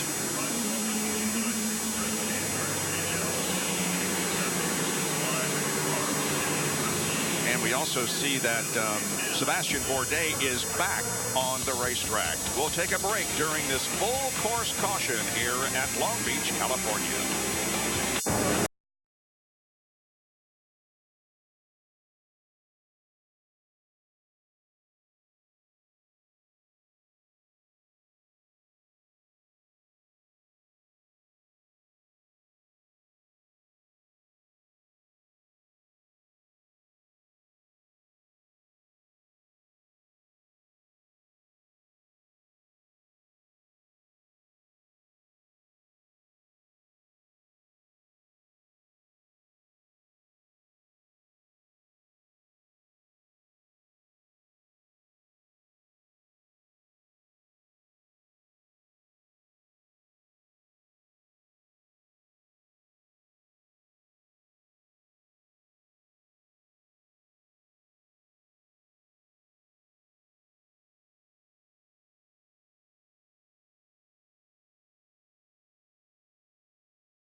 Coming up when we're finished, the Stanley Cup playoffs continue on the NBC Sports Network with Game 2 between the Devils and the Panthers. Then tonight at 10:30, the series shifts to just up the road in Los Angeles for the Canucks and the Kings Game 3. The Stanley Cup playoffs on the NBC Sports Network. There you see the Queen Mary in the background, pointed out during our qualifying show. Of course, it was 100 years ago last night in the North Atlantic when the Titanic sunk. That is the famous Queen Mary harbored here in Long Beach. We're with Graham Rahal. Let's talk to him. Graham, that was a scary incident. Take us through your perspective on that with Marco jumping over the top of you. Yeah, I mean, I don't know what to say, really. It's a cluster back there. I mean, we were just trying to stay clean, and I was looking. I mean, by that time, he had already hit me. So that's the problem, is when you see the car dart to the right, it's when he hit my right rear. When it slows the tire, it pulls it like that. I was just trying to stay underneath Dixon, and, obviously I surprised Marco, and I think the brake zone, he wasn't going to make the corner no matter what. If he had slipped underneath me, he was going to shoot long, how deep we were, because I was already braking, but... it's just frustrating, I think, for everybody, because the Service Central car actually felt really good. I mean, I was pleasantly surprised. I told you this morning that we're going to have a long day, but the car felt really strong, and I was just, trying to do laps, and, it's going to be interesting to see how this plays out the rest of the day, though. All right, you still got some teammates to watch. That's Graham Rahal. Townsend? Hey, I'm down here with Alex Tagliani. Alex, man, it's been a tough start to a season. Certainly not the way you guys wanted to end. What happened out there? Well, at the start, we have some sort of a rev limiter when the engine is not able to get up to temperature, and I was trying everything I had to warm it up, and so it was better to come through the pits and warming up because, we're limited at 6,000 RPM, so that was not good. And then, we were making grounds. What happened with the contact? Well, new rule, as soon as it goes green, you can pass. And obviously being in the back like that, as soon as it got green, I just jump on the inside and pass Vizo inside the hairpin and coming onto the front straight away. He just pushed me into the wall. I guess he was upset, but he's the type of guy that gets disconnected sometimes. So it's unfortunate for the Bars and Wilkins Barracuda team. Tough day for these guys, Marty. Townsend, our defending winner here at Long Beach, will not win the race this year. They had a gear problem. It actually would not go into fourth gear for Mike Conway. Then they told him on the backstretch, recycle it, and then it died. So they get a pushback gear. They literally are changing the gear on pit road. He'll make his way back out eventually, but they have taken the old gear out. The new one has gone in for Mike Conway, but losing some valuable time here on pit road. And guys, we're going to get pit stopped soon. This is going to be a crazy race. Strategies all over the map right now. I can say that again. Takuma Sato, by the way, is the leader of the race. There he is behind the pace car in the blue and white car, and behind him is Ryan Hunter-Ray, who's running second. The third car there is Ed Carpenter in the Fuzzy's Vodka sponsored car. However, he is not on the lead lap. He is, in fact, in 18th position. There are 17 cars on the lead lap. Anxious to get Marco's take on that, because I think it's going to be quite different than Graham Rahal's. Yeah, I wouldn't doubt it. There is Franchitti, who is currently running in fourth. And this was when Dario just didn't launch. I mean, it was... And that's twice now today. At least twice. His car... Now, I don't know what happened there, but just on the starts and the restarts, the car is not going. Brakes are working fine. He just couldn't get off the line. I mean, he took everything back he could from Hinchcliffe, but when they said go, go, I mean, that just didn't go. We have another two abreast restart coming up. And now, man, Franchitti is stalled. Dixon. Is it? No, it is Dixon. Yep. We were just saying that Dixon, how fortunate he was. He was so close to that accident that happened between, in fact, it's the same corner, same approach to where he just dodged a huge bullet. Now, he obviously hasn't dodged it. We were going green, but we're not now because of Dixon. Oh, and Sato takes the opportunity to... Now, did he get into the pits? And did they close the pits? Because this is a very nice time to stop. But because they're packed up, he's going to lose huge track position. I'm not so sure that was when he wanted to. Kevin? Sato takes the opportunity to come in, good quick quick stop. He goes to sticker red, softer alternate tires, and he will give up the lead position, but comes in when the pace is at caution.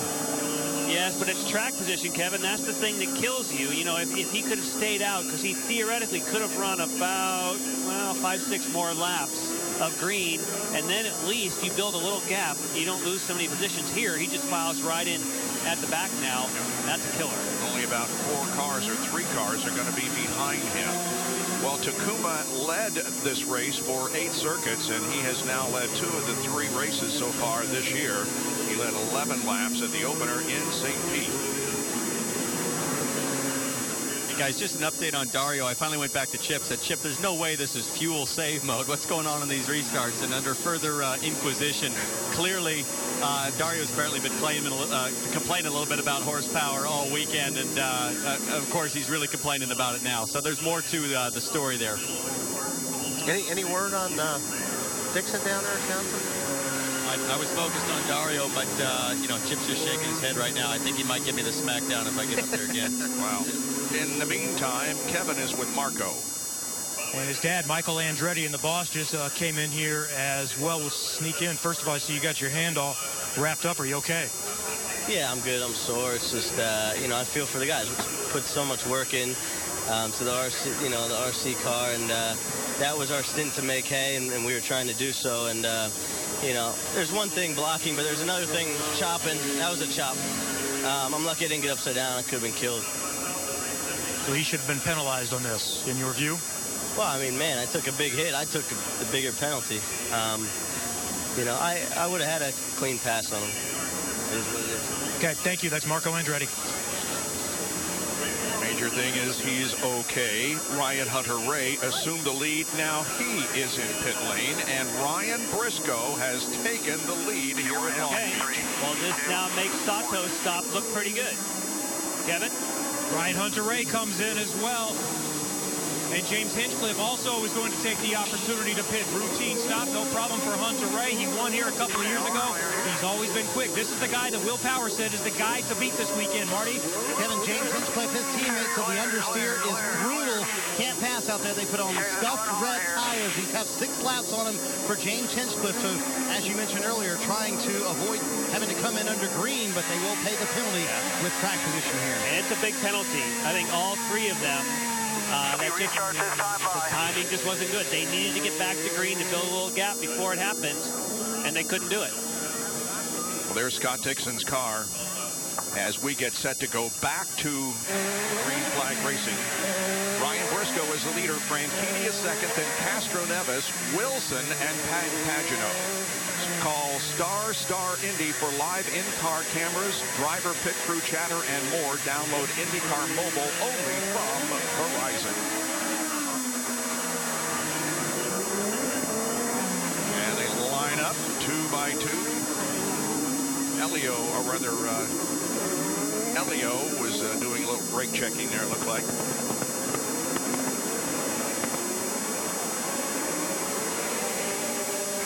Green will come out again on lap 30 of 85. Pair up, please. Keep in mind for Briscoe that he has not stopped. So when you see Sato, when you see Ryan Hunter-Ray, these guys peel onto pit road. Obviously, Briscoe has got some great fuel economy. He's going to try to do what I think is the way to go. Build a little gap. Do something before you pit. Get ready for a good restart. Been pretty quick, isn't he on? Yeah, he's going to have to do a lap or 2 before he's going to have to hit pit road. Get ready. Here we go. Again, the starter. Wow, Dario. Green comes out. Still can't do it. Getting the restart. Look at Wilson again. Wilson had a great run on him, but he kind of got blocked by Franchitti. He's going to lose 3 or 4 spots, maybe more. Ooh, this is good. Oh, no. Now there's contact between Briscoe and Dario.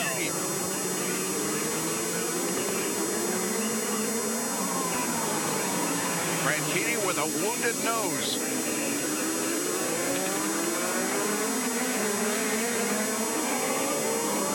Keep digging. And while Joey, looking closer at the data, I think that Briscoe could actually go another 5 to 6 laps if he was really good on his yellow fuel mileage. Yeah. So he has. Now, is his car damaged, though? I mean, that was a pretty good-sized hit. I think Franchitti got the worst of it. Looks like he did a lot of damage to that end plate on the left side of the wing. Sato just takes over. Power. Yep. Woohoo!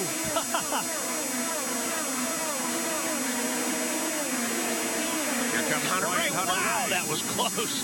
Trying to go around the outside of Rubens. Nice. Going one more if you can. James Hinchcliffe trying to get around Simona. Oh, and he little nudge. Gets her sideways. Wow, look at the difference there. That's all horsepower right there. That's not a fair fight. Oh, that hurts when you're a driver. Yeah. Well, Dario's taking a look at. Oh, man, Sato is really moving. As Dario does have right front wing damage, he is going to try to make one more lap and try to come in. So clearly the handling's gone south on him too. James Jakes and Power. Yeah. That's 9th and 10th. The leader is Briscoe, then Elio. Tony Kanaan moves to 5th position ahead of Wilson. He's on a totally different pit strategy, so that's why they're a bit shuffled there. Remember, that was very early on that Kanaan pit, so he pitted so early, he's going to be a free stopper no matter what happens.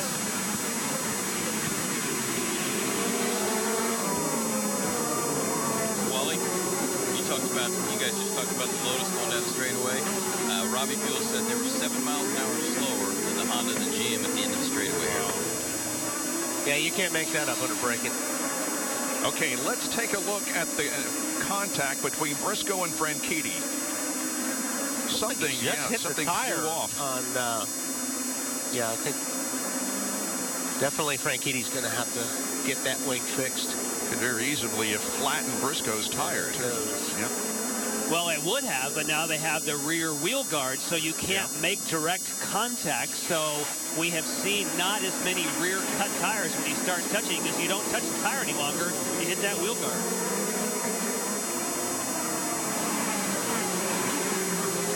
The other thing, Jan, is those front end fences have a really rounded kind of blunt edge now. They're not as sharp as they used to be, which definitely has cut down on cut tires.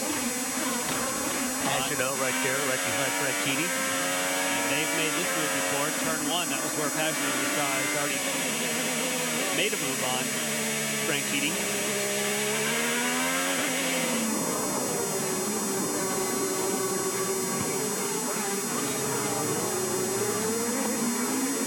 Down to Marty. Well, Bob, I was finally able to talk to Mike Hall and try and figure out what's going on with Scott Dixon's cars.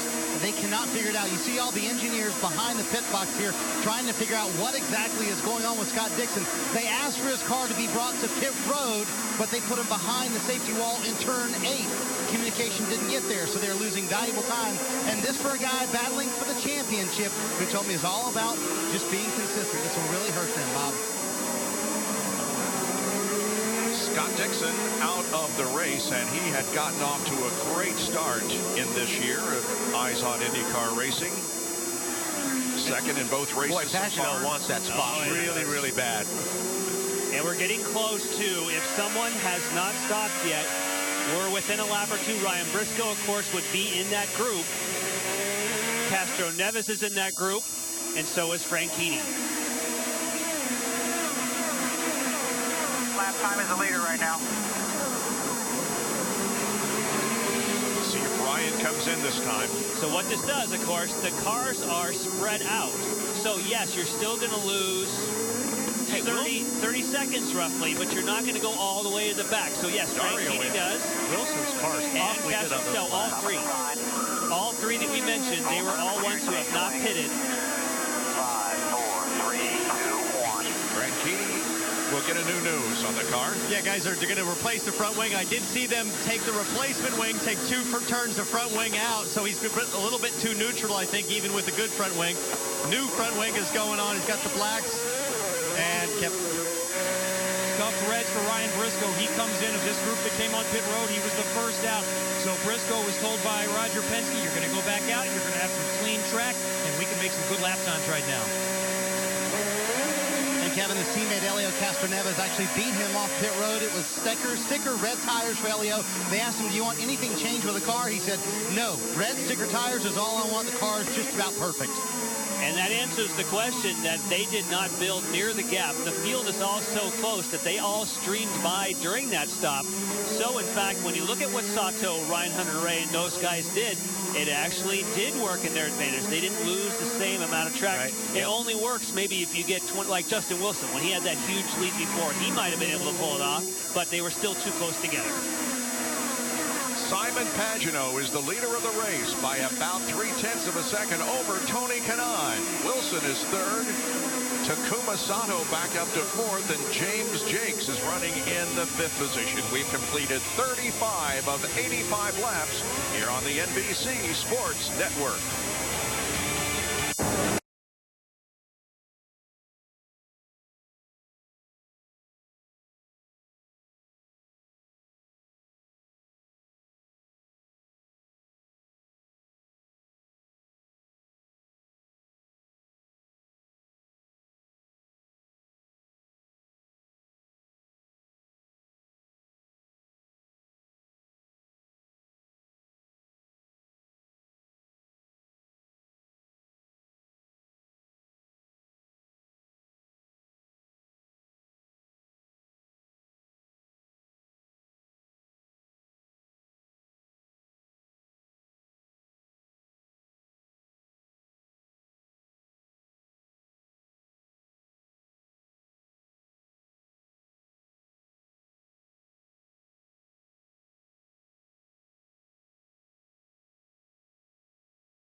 Welcome back to NBC Sports Network live coverage of the 38th Toyota Grand Prix of Long Beach. 38 of 85 laps completed. Simon Pagenaud is the leader of the race. He led 3 races in 2007 when he ran a full season in Champ Car. So this is the first race he has led since Zolder, Belgium in 2007. E.J. Viso is getting a drive-through penalty because of unavoidable contact with Alex Tagliani. And we heard Alex's take on that earlier. Right now. Let's go. So Viso serves the penalty, does a drive-through, and goes back out onto the racetrack. He was running in 12th position. All right, you're clear. You're clear. Here comes Elio, Briscoe, and Legg. And, of course, those positions reversed because Elio was able to have a quicker stop than Briscoe. Viso with avoidable contact on Tagliani. I think you said unavoidable. Did I? Yeah, but that makes a little more sense. That does make more sense. Yeah. Marty. Well, Bob, DJ was not very happy about that. Let's talk to Jimmy Vasser and get his take on it. He keeps telling DJ on the radio plenty of time. That a fair call? I didn't see it. EJ doesn't seem to think it was. He thinks Tag passed 3 cars under yellow and put himself in that position. But, you know, we just got to keep digging, and we'll see it some other time, I guess. And the team also brought up, was there a statute of limitations? They felt like that was a long time ago in the race. Is it fair to call the penalty now? Well, I mean, I think if it's a penalty, is a real penalty, yeah, I think it doesn't matter how long it takes. do you, Jan? I mean, no, I mean their goal is they're pretty busy up at Race Control sometimes. And they've been very quick. I mean, sometimes it just takes. My guess is that they had to dig for video evidence of that one because that wasn't one that we got to see. So they managed to find a way to review it, and it probably wasn't something they had instantaneous. Second, third, and fourth here. Justin, looking at target 3.3. Tony's going to be coming in soon, so you'll get him. And that'd be Tony Kanaan, because Tony Kanaan is going to have... strategy is Pagano. He's the guy leading right now. So Tony Kanaan... Uh-oh, there we got somebody slowing. Oh, wow, that was close. And that's, in fact, Tagliani, who's back out. In the race, yeah. Maybe looking for somebody. You think? Sato is driving a great race up to fourth in the MyJack car. Will Power still battling with James Jakes. Yeah, Jakes is doing a great job. That's the other Dale Coyne car. Yeah. His teammate, of course, is Justin Wilson, who is third. And Jakes is on black tires. Yes. Yeah. How about that? Go James. Carrying the Boy Scouts of America colors. Guys, I talked to James this morning. I really didn't know him very well. He was a rookie last year, but spent a lot of time this morning talking with him. He really feels like his program's coming together. His engineer, John Dick, they're working really well with Justin. Obviously, I got fast data to look at around here, so he's got a big smile like this was maybe a breakthrough weekend. Looking good. At almost the halfway point, and here comes Will to the inside and will take the position. That moves Power up to fifth spot. And that was the gradual creep. What did Townsend, what did he call that? He called that the Hornish. Yeah, the Sam Hornish creep. Yeah. That was more of a European creep. That was more like a Schumacher fade. Behind you are a little better fuel shape than we are, so they're on a little different strategy. If you don't burn the fuel, if you have to keep it behind you. Elio trying to look to the inside of Sato, or rather of Viso.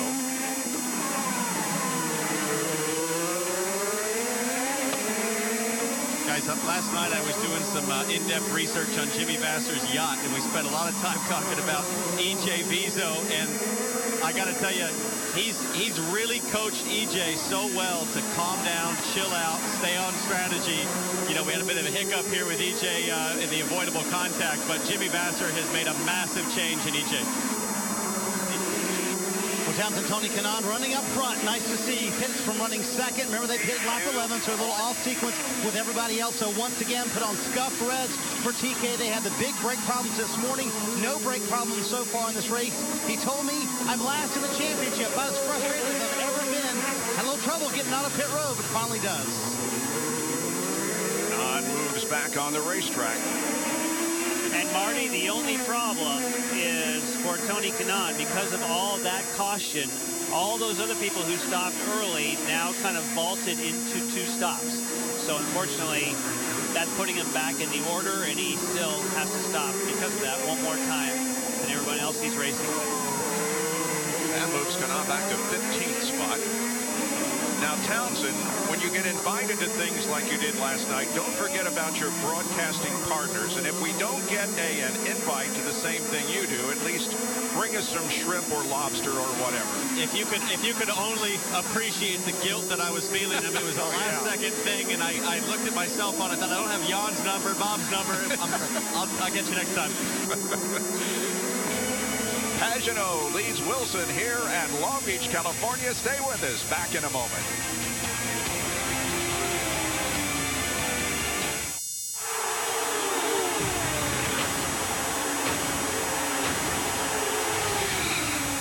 The Izod IndyCar Series continues on the NBC Sports Network from the scenic streets of Sao Paulo, Brazil. Join us in 2 weeks, Sunday, April 29th, for the race. Coverage begins with IndyCar 36, featuring Ryan Hunter-Reay at 10:30 Eastern Time. That race last year was a great race. It was, you remember, rain delayed from Sunday to Monday, but still a good race, and we look forward to seeing the guys back on the streets of Sao Paulo. There's the leader of the race, Simon Pagenaud, with a 2.5-second advantage on Justin Wilson. But Wilson has cut the lead in half the last lap. Yeah, it looks like Wilson's making some time right now. And the thing for Simon is that he needs to run hard, but he has to save fuel because, remember, they took advantage of some yellow, and now he needs to be cautious. Kevin? And that is the right way to look at it for Simon Pagenaud. They are going to have to save a little bit of fuel to get it done on one more stop, and that's a little bit iffy. He came into this race feeling like this was going to be his best chance to win because he's been here before in an Indy car and also in the American Le Mans Series. Townsend? Yeah, Kevin, Justin Wilson running second. He started third. He's finished second here twice before. They're on the same strategy as Pagenaud. Big smiles all around at Dale Coyne Racing, Kevin. Bobby Rahal doesn't think those in front of Takuma Sato, who is running in third, are going to be able to get it done on one more stop. He's been telling Takuma, just be smart. Those in front of you need 2 stops. We just need 1. You're doing a great job. Beautiful drive so far. We fall back to Will Power. Good drive for him so far. Starting back in the 12th position, he has worked his way up to 4th.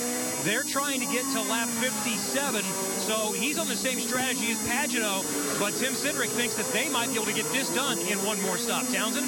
Yeah, so James Jake's having the best run of his IndyCar career. He's doing an incredible job. Same strategy as Justin. He's right there. His lap times are competitive. And we're going back on to, where's Charlie? Kimball's mine, I'm sorry. So Charlie Kimball, this is a guy that's really been in the shadows, I think. He had a rookie season, you know, big campaign about his diabetic situation and all of that. But look at this. This is a guy that's having a great run today. He really needs this. He's stepping out. Really good drive for Rubens Barrichello. That we see him in that blue car coming around. He's worked his way up into the 7th position. He said every 5 laps of a race weekend, he feels significantly better. His biggest challenge right now is just learning these circuits. He's the only one that's never been here. Marty? Kevin, the strategy is all over the map. J.R. Hildebrand will have to pit in about 7 laps. Not 5 laps ago, he was in 3rd. Now you see he's back in 8th, struggling to hang on to the car right now. They have a bad problem with it bottoming out earlier in the weekend. They have fixed that, but not much better chassis-wise. Kevin? Ryan Hunter-Reay's probably got about 10 laps before he has to pit. He came in on lap 29. They've been telling him, you're good on fuel, though, so far. Same for his teammate, James Hinchcliffe, right behind him. He said the car has a tremendous amount of understeer in it, trying to catch his teammate, but they have made their way through the field on these red tires, trying to put red zone next time as well. Townsend? Simona Di Silvestro, best run in Lotus right now. She's having a good run. Her started 17th. Her best finish here is 17th. Whoa. We have a crash. It's Mike Conway, the defending champion of the race. I'm not sure if it's a crash or something broke. Well, there's a lot of on fire. Hey, guys, he just said on the radio, just shut off. That's twice this has happened to them today, so a recurring problem. Again, they did change the gear last time. You see the smoke coming out from the back, so clearly a fire as well for Mike Conway. Here's Simona Di Silvestro coming out of pit lane. She was running in 12th position. Green. It's still green. We're expecting one. So we've seen problems from Scott Dixon's Honda and now Mike Conway's Honda. Now, if they were to go caution, this is not a time you want to pit because you can't make it to the end if you stop now. So don't do it. Well, and here he comes. Simon Pagenaud. Well, that's their answer. I don't see that there's any way you can get home from here unless you've got major yellow. 4, 3, 2, Kevin. 1. Rubens Barrichello had tires out. We're thinking now they're not going to go, but Pagenaud will pit from the lead.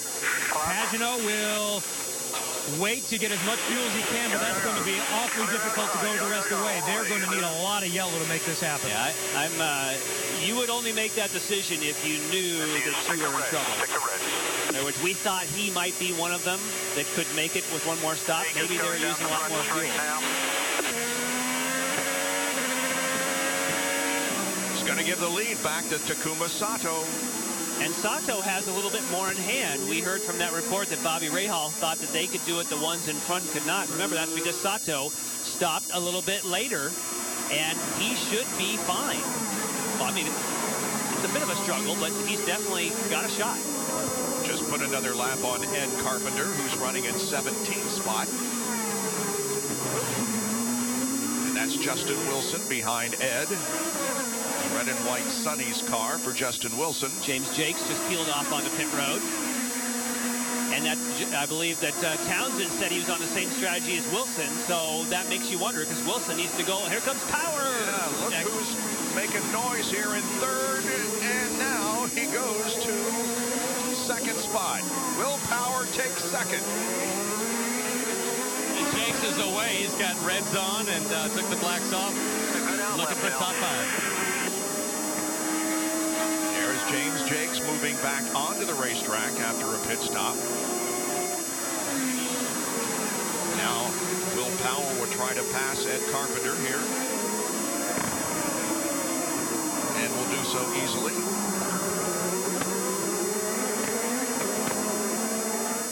Now Justin Wilson will also pass Ed.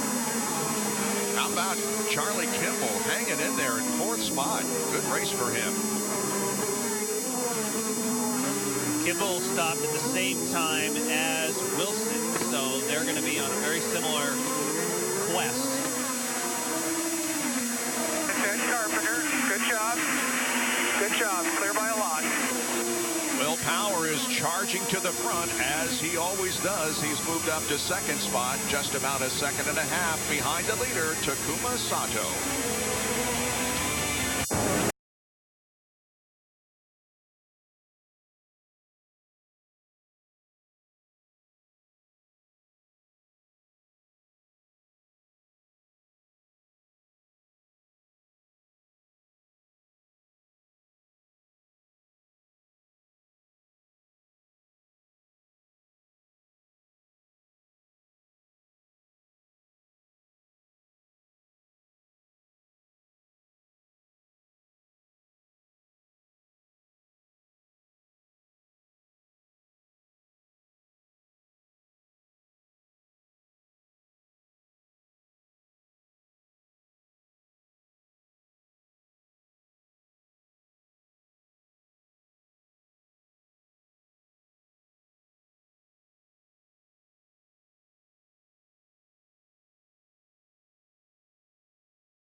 Back at Long Beach, you see Helio Castroneves battling with EJ Viso. A moment ago, our championship leader, Helio Castroneves, called to his pit, said, I need a new front wing. The team has brought a new front wing out. They think there's some right front damage on the wing. That would be both of our championship leaders if he does have to pit. Oh, hang on, boy. Oh, and he's going to need more than a front wing. Whoa. How did they all get through there, Marty? Sorry, that was wild. Be patient, be patient. He does have damage to his right front wing, Marty, Helio. He may have just gotten that, though. Justin Wilson just made a pit stop. Here he comes back. Yeah. Wilson just threw on scuffed reds, happy with the balance. We're side by side here. But Townsend, that's too early for Wilson. So Bobby Rahal was correct, and he thought the cars ahead of Sato weren't going to make it. And unless there's a heap of yellow, Wilson is not going to make it to the end. They packed that thing full of fuel. How many laps of yellow you think they need? A lot. Maybe 10. Watch this, guys. Visa goes to Carpenter. Elio goes to the right. Power's already underneath Elio. They do make contact. Or Briscoe, Briscoe really had to take evasive action. And how did Briscoe not just... That was some great driving. Oh, this will be unbelievable. See how quick is... Like... Oh! Elio. Wow. Dude! And to set that up a little bit, guys, Elio was getting very frustrated with EJ Viso. You can see Ryan Briscoe being a little frustrated with EJ Viso as well. And once he made that pass, looks good on TV. He said, check my right rear. And you hear John Erickson telling him on the radio, they checked his right rear, and they said it looks good on TV. So I guess they can thank us for showing him the right rear, that it's all fine. This is 13th and 14th. Charlie Kimball has come in for a stop and, in fact, is on his way out. Well, this is closer. This still means you've got to idle around and save fuel, but it's still, you got to go a couple more laps if you want to make it to the end. I'll tell you, Viso's car gets off the corner as well. That's why these Penske cars can't get around him, because he just squirts off the corners. Firestone telemetry from Ryan Briscoe.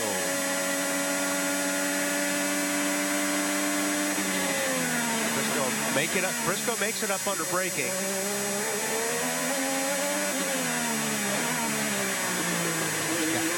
Nowhere past it here. See right there? I mean, that car does accelerate. And this is the first opportunity that I think for Will Power, I think that this is the earliest that you could get in and not have to stop again.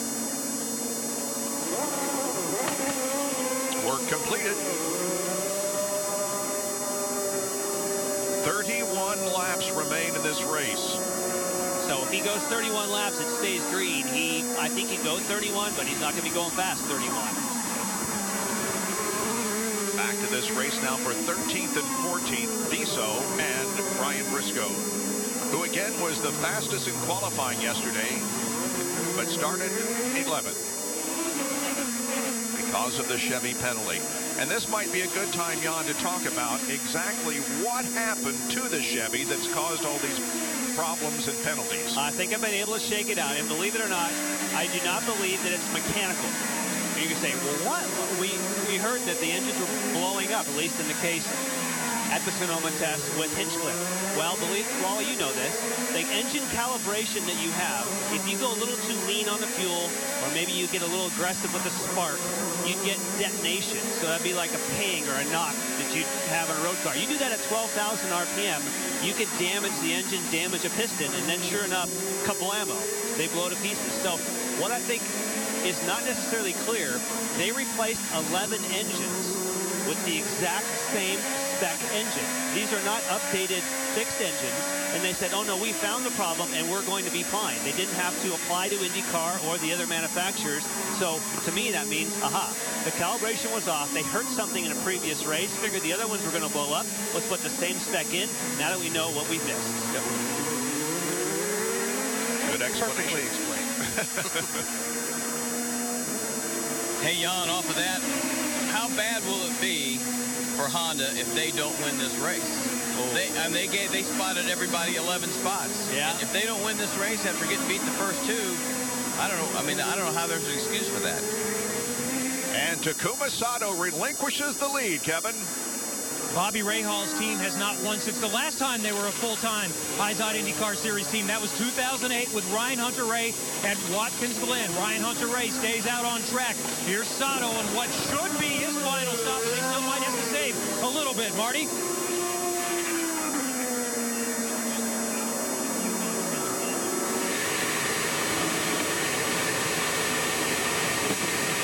Guys, J.R. Hildebrand on pit road lost a lot of time at the very end of that run with a car that was very, very tight.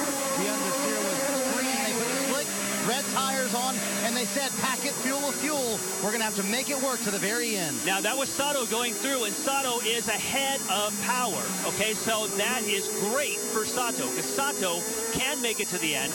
Power might make it to the end, and he has to save. So Sato, great strategy and great stop. And a lot of pressure tires. Yes. Now, of course, he's not in the lead, obviously, because there are those ahead of him, right, like Pagenaud. But he's in a position. For Sato, that was nicely done.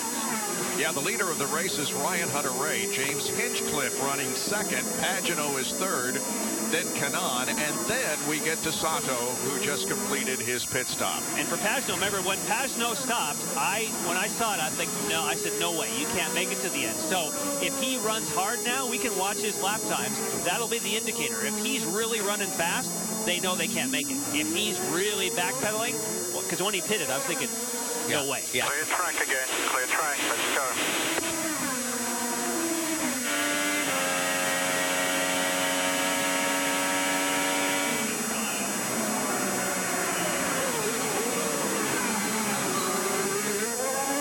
Pagano currently in third position.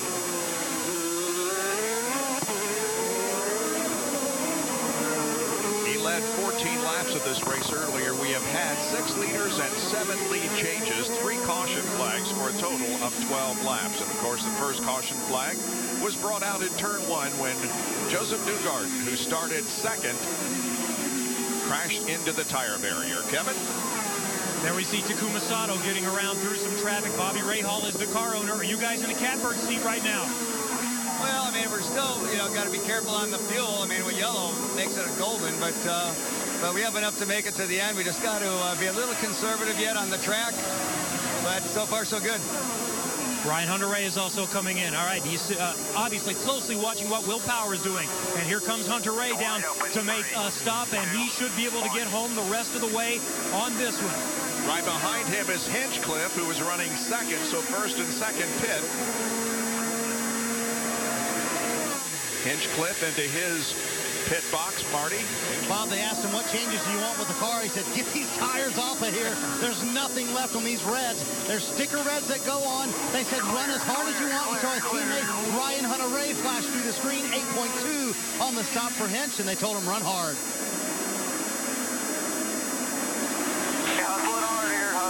And here comes Ryan Hunter-Reay back in the race. And Hinchcliffe.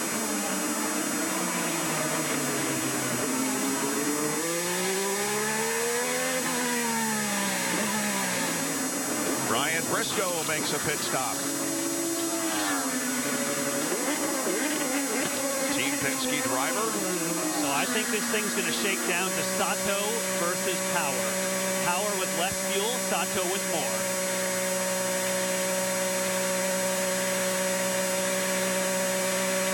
Briscoe warming up the tires before he clears the speed limit.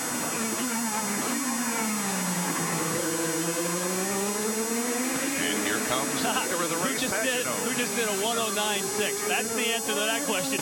Go on fire, because we got to stop again. And you asked, what do you want to build a gap? Oh, and here we go. That's what we just said. Power versus Sato. But Power has less fuel to use. He takes the spot, though. And Power goes to third. Tony Kanaan is running second. He is off pit strategy. If Will Power can run that fast, trying to make 31 laps. Yeah. Sato doesn't have a prayer, really. Well, unless Power can't make it, and they're telling him to go.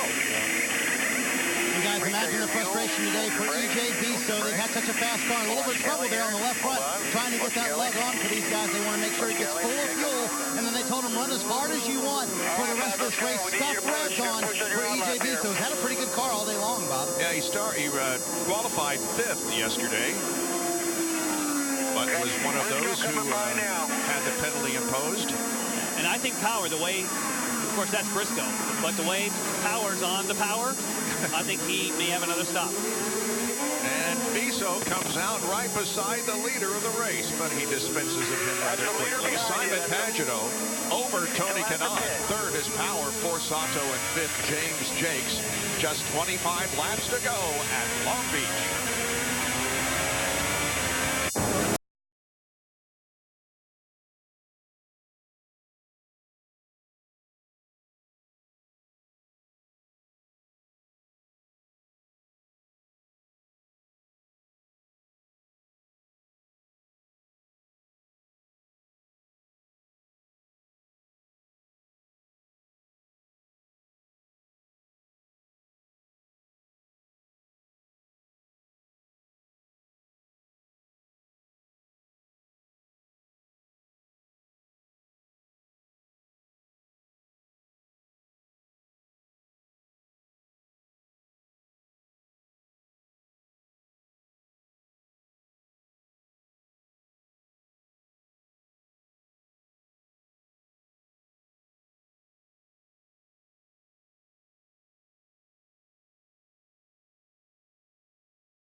The beautiful venue of Long Beach, California, where we look forward to coming every year for the Toyota Grand Prix of Long Beach.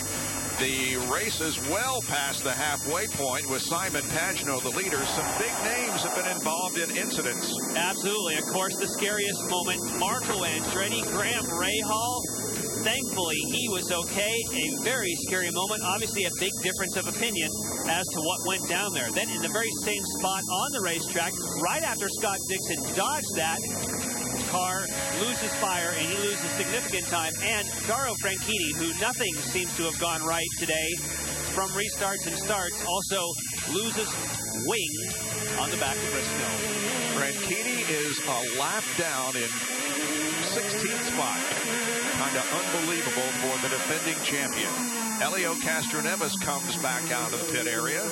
And I think our man, Mr. Takuma Sato, and Bobby Rahal have got the right plan. And I think they've given Will Power the go sign because they've realized he can't make it to the end. So you don't think that Power has enough fuel, but Sato does? That's what Jan is saying. and I don't think Power's not going to be able to make up that much ground in order to come in and try to beat Sato. And our leader, Pagenaud, for sure has to stop. And that is why he's just out there going as fast as he possibly can at breakneck speed so he can build a gap, get in and out. And this, of course, is all if everything stays green. His gap. His gap to Sato is 14 seconds. That's not going to do it. You're going to lose 30, well, yeah, you'll lose 30 seconds minimum on this long pit lane. Pagenaud, a two-time ALMS winner here at Long Beach in 2010 and last year. There is Viso, who is in 14th spot, a lap down. Here comes Power around Simona de Silvestro. Power is second, about 6 seconds behind. Third is Sato, who was right ahead of James Jakes. And again, it's 15 seconds behind. Yeah. And Power. Jake's just doing a great job. And you know, Bob, I don't know, I'm going to watch Power closely because it wouldn't make any sense if he was within a lap that they would tell him to go. See, now we see Sato in the picture. Now I'm thinking that he's throttled back. Because it would not make any sense to go, and then have to make an additional stop if he was only really needing an extra lap. That make sense? Yeah, that's why I didn't get it to begin with when he thought it was like, let's try to get out there and build that much of a gap. Not sure he could do it. They pitted, what, 2 laps within each other, right? Yes, the 2 laps is handy. Kevin? Simon Pagenaud is definitely going to have to pit. Will Power, I asked Tim Cindric if they can make it, and he said, we're going to try, but he put his 2 fingers together and said, it's going to be very close. He keeps telling Will Power on the radio, think about nothing else but saving fuel right now. Okay, well, there's your answer. But did it not seem like Will Power, when he passed Sato, just took off and left him? And then maybe now they've reassessed and said, whoa, hang on, buddy, that's too much fuel. But at night, I guess that's what you do. You take your track position and then slow down.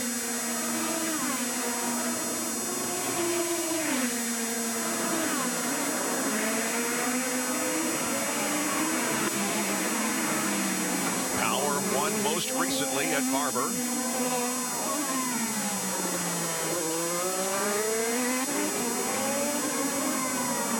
The Chevys were all penalized 10 grid positions. Here's how they're running now. Power is in second, Barrichello 6th, and down the line,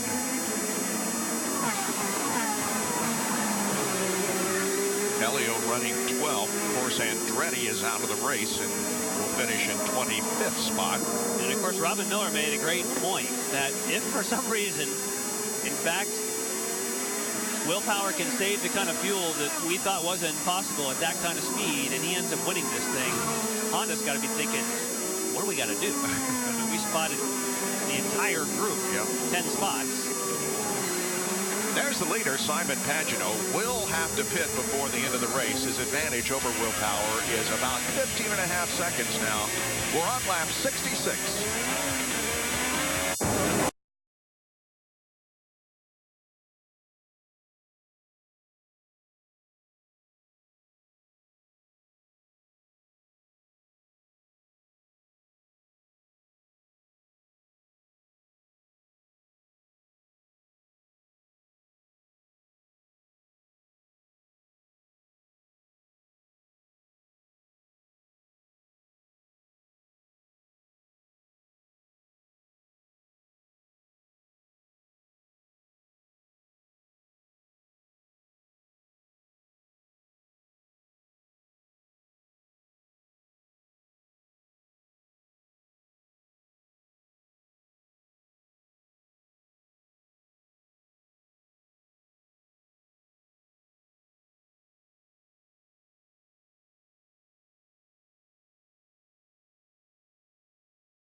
at the Toyota Grand Prix of Long Beach. We're on board with J.R. Hildebrand, who is in a good battle with Justin Wilson. Wilson is 5th. Hildebrand is 6th. Now, James Jakes lost a couple of positions a lap or two ago. He got off course a little bit and lost some spots, but he's only back to the 7th spot. And there is Hildebrand moving to the inside of Wilson and taking that position. I think Wilson just lost a couple spots, but I think he's giving them away. I think he's probably on fuel conserve right now. Yeah, both these guys are Wilson and Jakes. I just talked to Dale Coyne. I said, does Wilson need a yellow? He nodded, yeah, with a sigh. So they're saving it like they need to right now, but I think they're going to need a third stop. There is Rubens Barrichello, who the lap of 4 passed Justin Wilson, and Barrichello has moved up to 4th position, and it's good to see the 19-year Formula One veteran doing well in the IndyCar Series. I mentioned at the luncheon that I did here in Long Beach on Thursday that viewership in Brazil is up 40% in the first 2 races of this year, the Eyes on IndyCar Series. And I said about 39.9% of that was because of Rubens Barrichello. And the Brazil fans had a chance to see Formula One racing earlier today, and now they're watching their hero, Rubens Barrichello, in the Eyes on IndyCar Series. -3 to Simona, Rubens, -3. Pretty rough around this place, though. Very bumpy. You can see the cars especially under braking. The braking zones here are really, really rough. Now, Rubens stopped 1 lap even before Will Power.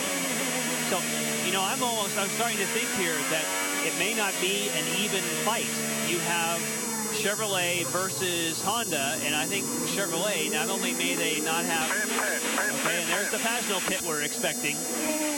Pagenaud takes the car into the pit area from the lead, and that's going to turn the lead over to Will Power. And I think that what I was starting to say was for Will Power, this will be quick on fuel. And a 19.5-second lead when he came in the pits. Yep. There's Power. There's Power.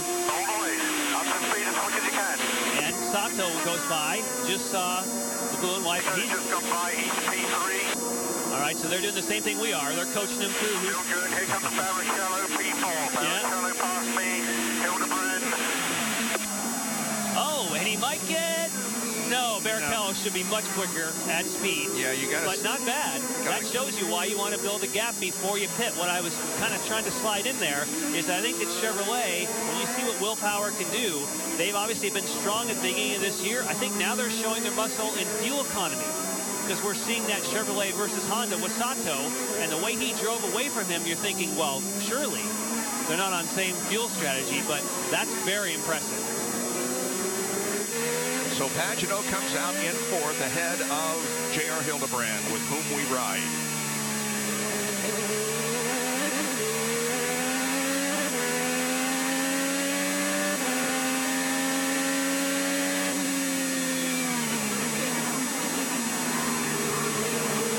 James Jakes in the red, white, and blue car just behind Hildebrand. You can hear him lift off early. That means anytime you're in fuel save mode, if you have a little coast zone before when you lift off the throttle and hit the brake, you can kind of get that coast sensation as you approach that corner. That's fuel save mode. And Jan, how about this day for J.R. Hildebrand, currently in the 5th position, and this is a guy who's not finished better than 15th this year. He told me Friday, he said, we've really improved our road and street course program, showing right now up in the 5th spot. They've had a car that's been a little bit too much understeer for him all day long, but doing a nice job right now. Just got to be careful on that coast, especially when you've got somebody like Jakes right behind you, you know, to coast into those braking zones like that. That's hard to do when you're a race car driver. Yeah. Hildebrand in his only Eyes on IndyCar Series start last year here. Finished 17th. I'm sure he's anxious to get back to Indianapolis, where hopefully he can make another quarter of a lap and win the 500. Crashing in turn 4 on the last lap of last year's race. As a rookie.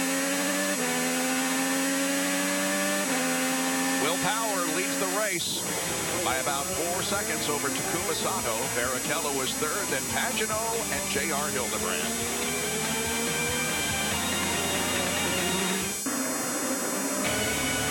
The streets of Long Beach, California are alive with the sound of race cars. For the 38th time, the Grand Prix of Long Beach underway. In fact, we have only 14 laps to go in this race. Watching Charlie Kimball, Ryan Hunter-Reay, Justin Wilson, 6th, 7th, and 8th. And back in 9th is Hinchcliffe in green. Hunter-Reay's going to take a look. Back under Kimball. Yikes. Well, he got it. Hunter-Reay moves to 6th. Yeah, Wilson's going to take a look. Yeah. Just a look. See Hinchcliffe in there. Yep. Now, behind you saw Simona De Silvestro. And she's receiving a penalty. So I believe that's the first drive-through penalty we've seen. Here was the move. Pagenaud to the inside of Barrichello. And Pagenaud moves to 3rd there. Rubens back to 4th position. You got a drive-through for what? For blocking. Oh, for blocking. So, to my knowledge, that's the first actual penalty that we're going to see served for Simona De Silvestro. Oh, okay. Here, she was in the back of that shot there. There must have been something that happened prior that Bo Barfield didn't like. Driver. The other car in this gaggle is Tony Kanaan back in the blue car. He's 10th. You can go as hard as you want in position 2. Go as hard as you want in position 2. Catch up to JR. Hey, Simona's done more than a drive-through. She's on pit lane, and they're checking the motor.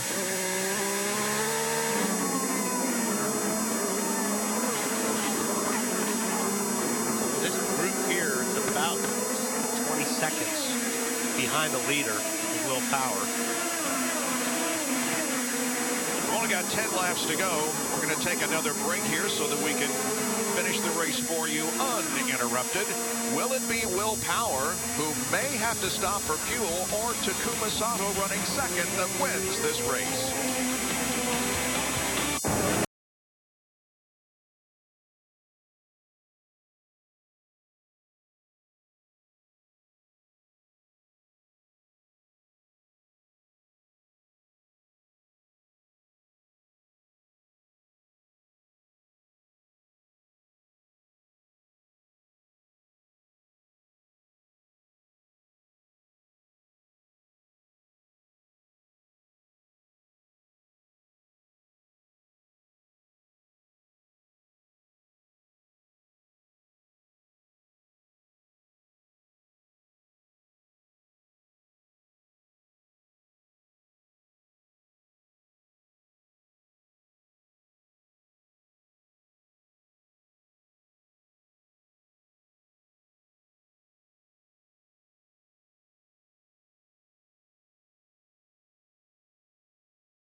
At Long Beach, California, and the 38th Toyota Grand Prix of Long Beach for the Eyes on IndyCar Series. Only 8 laps to go, and Will Power has a 5.5-second lead over Takuma Sato.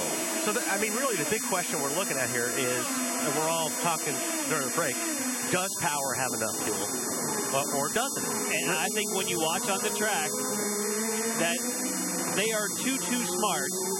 Tim Cindric and company, he's under no pressure. You can see there's no way that he has any reason to push unless he's got plenty of fuel in hand. Rubens Barrichello gives up 4th position for his final stop, Kevin. No tires. It's going to be fuel only for Rubens Barrichello. Keep in mind, he came in only 1 lap earlier than Will Power.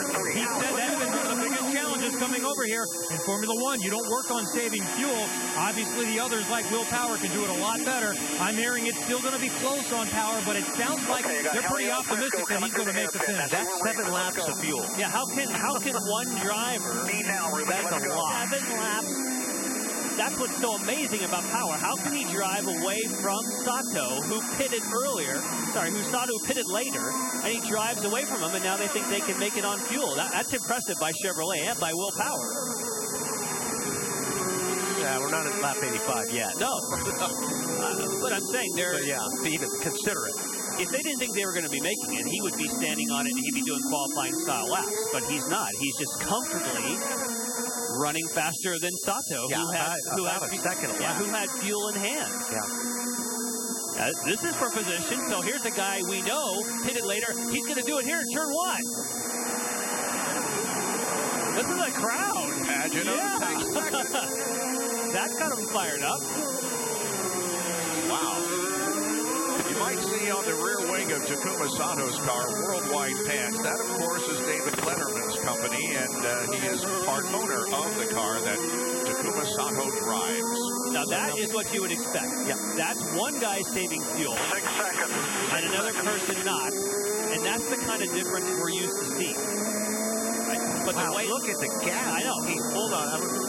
We'll take a look at lap time. Right now, Pagano is quicker than Power. You're good. You're good all the way. That's Rob Edwards telling him he's good all the way. Still got to make up 6 seconds on that man right there. Which is no small task. Yes, right now. I'll let you know when you get to start finish. This is going to be good. Guys, he's hustling. You know, he closed down on Sato at a second and a half a lap, so this absolutely could come down to the end here. Yes, on fuel. We'll do it 71.5. Watch lap time this time. You've got fuel. And guys, Tim Cindric telling Will Power on the radio right now, Pagano coming very hard. You're 5 laps to go, plus 5 seconds. I don't think he told him he's gaining a second. Yeah, exactly, Marty. He left that part out.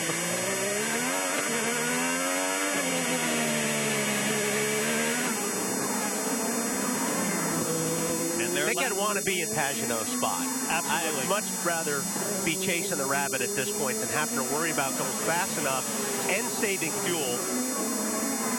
And this is a great Honda Chevrolet battle. It's what Robin mentioned earlier. After getting the gimme, so to speak, it is probably going to come down.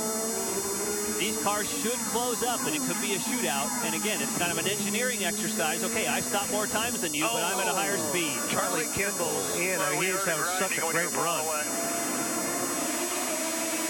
Yeah, guys, I'm standing right down here in Bourdais' pit. His motor is running, I think. Maybe it's a transmission issue. He can't get it into gear. That's a bummer. Pretty good battle there between Hildebrand and Hinchcliffe for 6th.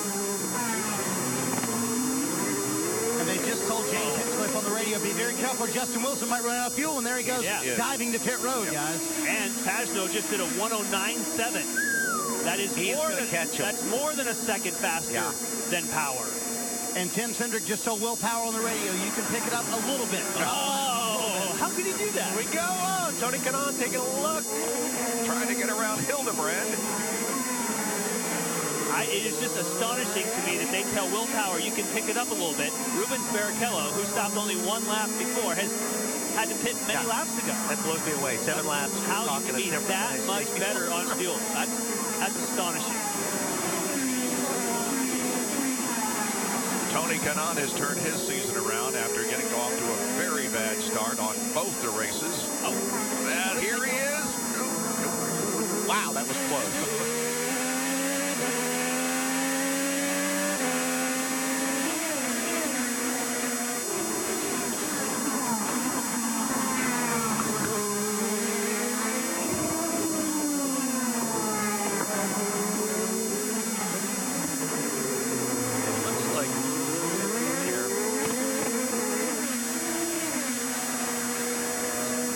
Kanaan's right there.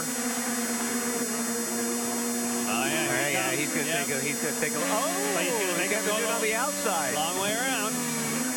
He gets the spot. Nicely done. Kanan up to 6th.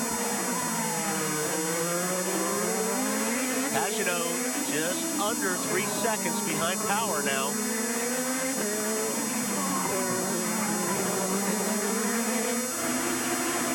Power's going to catch a little traffic, too. Oh, EJ That's definitely come into play. We know how easy Viso is to get by. Boy, this is what Pagano wants to see. And we're coming up on 2 laps to go. Team Penske versus Schmidt-Hamilton Motorsports. Stan Schmidt and Davey Hamilton own the car that Simon Pagano is in 2nd place in. Marty. Guys, Tim Cindric just told Will Power in the lead, go as hard as you want for these final 2 laps. I think we'll have the fuel to make it. How can they do that? Kevin? Will Power, as Marty said, he can go hard the rest of the way. Pagano's been able to go hard for a while. And Takuma Sato has just been told, save, save, save. If we get there, we're going to be on the podium. Ryan Hunter-Reay chasing him has very few fuel concerns either. Oh, here's the traffic. There's a leader behind you. Be careful. Let him go.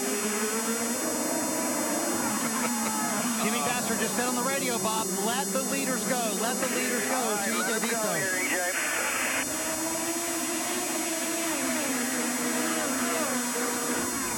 Pagano has to get through by Catherine Lake first. He does. Oh, he's gaining. He made some ground up right here. But Power's still behind Viso. All right, EJ, I want you to let the leader go. Gonna be close, folks. Coming down for the white flag.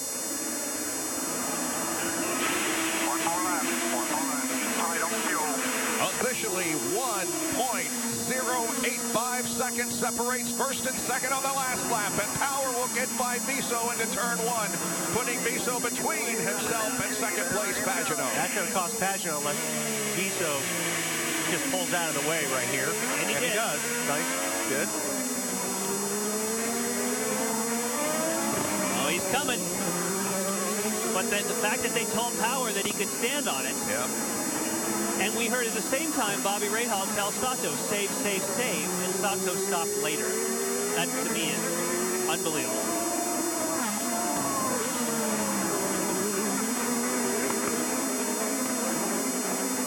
I really didn't think he had enough fuel. You know, they want to do, and Sato's in trouble. Sato, 3rd place. He was going to be on the podium. Oh, man.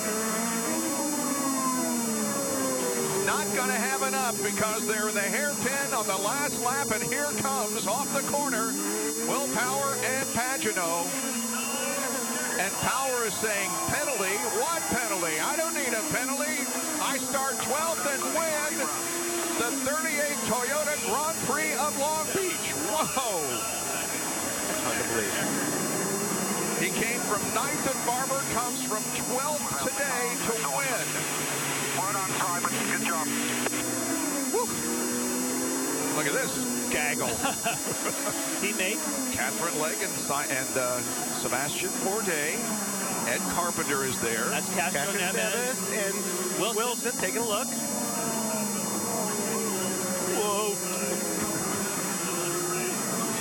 Oh, there we go. Oh, now it's another place to go. Barrichello gets spun, and it's a track blocker.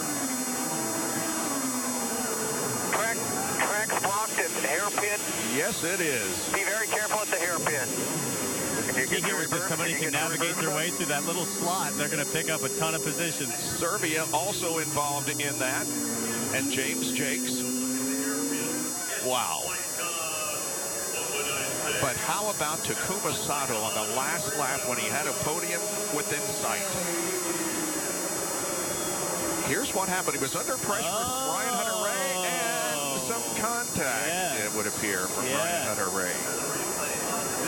The last time Rahal Letterman raced here at Long Beach was in 2003. Michel Jourdain was the driver who started on the pole, finished 15th.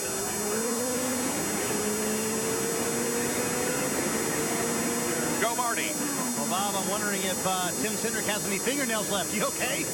Yeah, I mean, that's willpower for you. You can tell him what you need all day long. And, you know, we got through the adversity there with the 77, knocking the tire out of the way on the first stop, or it would have been a lot easier than what it was. But, you know, you tell him what he needs to do, and he does it. And this team, you know, they never quit. And we knew this race wasn't over until we got it over with. So let's get down to how it happened. How was he able to keep distance on Sato and yet save fuel? Yeah, again, it's just we tell him a fuel number, and he knows the lap time he needs to do, and we did a great job. I think, you know, Robbie and Dave with the fuel, they knew exactly where to go, and our strategy was really to be sure that we had enough fuel to go to the end there and push hard. We saw Pagano coming, so great day for the Verizon program. We finally have a problem. Your car can't get to victory lane. There's a traffic jam, Tim. It's either traffic jam or he's out of fuel. I don't know, one or the other. It's a traffic jam, I'll tell you. They can't get through. Nice win for the Penske boys. He's getting out of the car. He may be out of fuel. Yeah, traffic jam is one thing, but... And the captain, Roger Penske, celebrates yet another victory. Team Penske has won all 3 races so far this year. And power is stopped because of the track blocking incident involving Barrichello, Castro Neves, Serbia, and Jakes.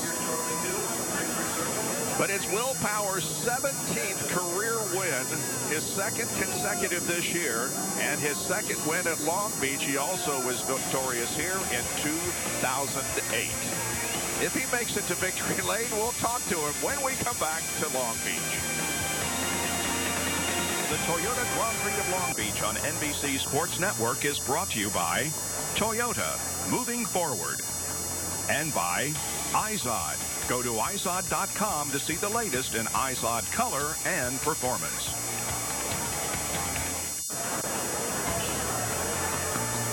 The Grand Prix of Long Beach has been run, and the winner is Will Power, coming from 12th position, given a 10-grid penalty because he drove a Chevy engine yesterday, but it made no difference.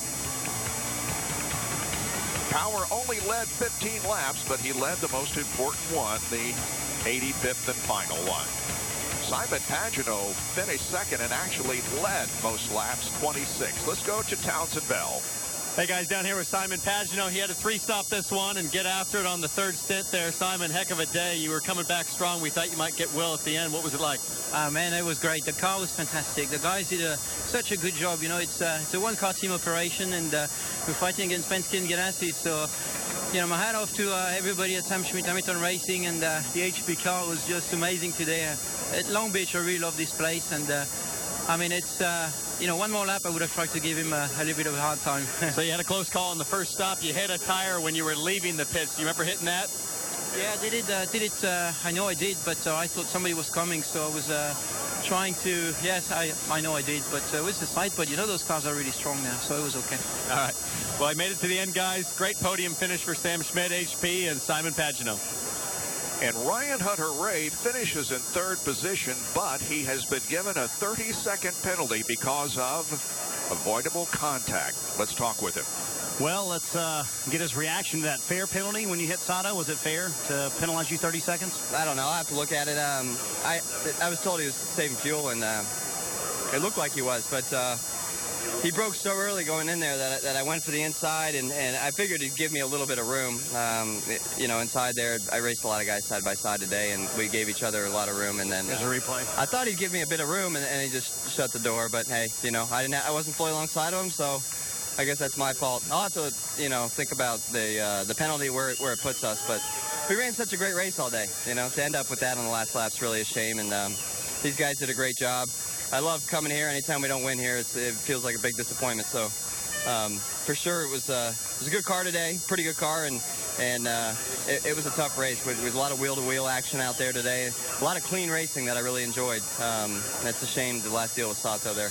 I'll have to go talk to him. And that puts you in 6th, I'm being told. So Ryan Hunter-Reay, a little disappointed, but he does finish 6th. Bob? There's the winning car and the driver, Will Power. They have finally made it back here to the pit area. Yeah, James Hinchcliffe finishes in 3rd position, Townsend. Yeah, Bob, I'm standing down here with James, and James, you beneficiary there of Ryan's penalty, but you had a strong run. Pretty cool to come back and get a podium here. Yeah, 100%. You know, I feel really bad for Ryan because he drove such a great race, and I mean, I owe him a lot. I was following him through a lot of those passes he was making. He sort of helped me get up to that spot, so it sucks to get it at the expense of him, but, you know, great day for the crew. It was really the calls, you know. They made great calls all day. Those yellows early sort of threw everybody off, and it was just awesome for the GoDaddy crew. The car was great. I think my fastest lap was the second last lap of the race, so we're pushing to the end, and somebody just reminded me I made a bet with Wade Cunningham, the IndyCar driver, that my first podium I'd have to come to the next race clean shaven. So I guess for Brazil, you guys are going to see babyface Hinchcliffe coming out. Any chance we can get the whole head? I don't think my mom would let me do that, if I'm honest. She'd probably disown me from the family. What about if you win Indy? If I win Indy, I'll shave my head. All right, we got a deal right now. Back up to you guys. It's James' best career finish in the Eyes on IndyCar series. He had finished 4th 4 times previous, but today he stands on the podium and has his best career finish for James Hinchcliffe. Tony Kanaan has a great 4th place finish. Hildebrand 5th, then Hunter Ray. Briscoe 7th.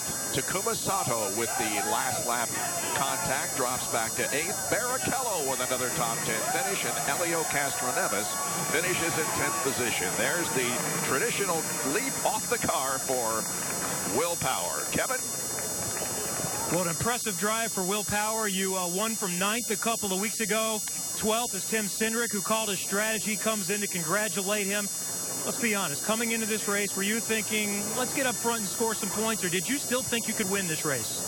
After last week, you know, you can never say never, but I thought it would be very tough to win the race. But once again, good strategy, ran hard when we had to, and you know, at the end there we had to save so much fuel to get there. But man, so happy for the Verizon guys, you know, and the Chevy guys. We just worked hard. We got a penalty and we overcome it, and been trying to win this race for 4 years, and now I've done it. So I'm all out of energy. I was running up and down in front of the crowd, but that was just a very, very one of my best wins, I reckon. I loved it.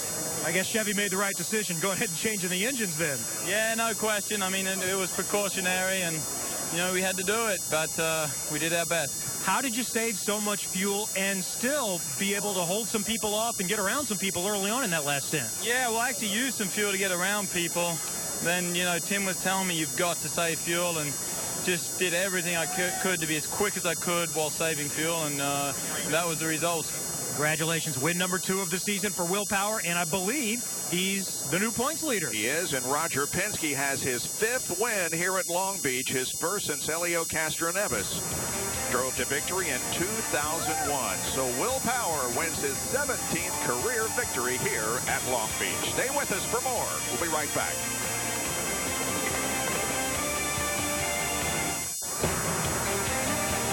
Very entertaining race here in the streets of Long Beach, California, as Will Power comes from 12th starting position to win, and the sportsmanship was on display. Here comes Simon Pagenaud up alongside. He finished 2nd, but gives the thumbs up and congratulates Will Power on a great victory here this afternoon.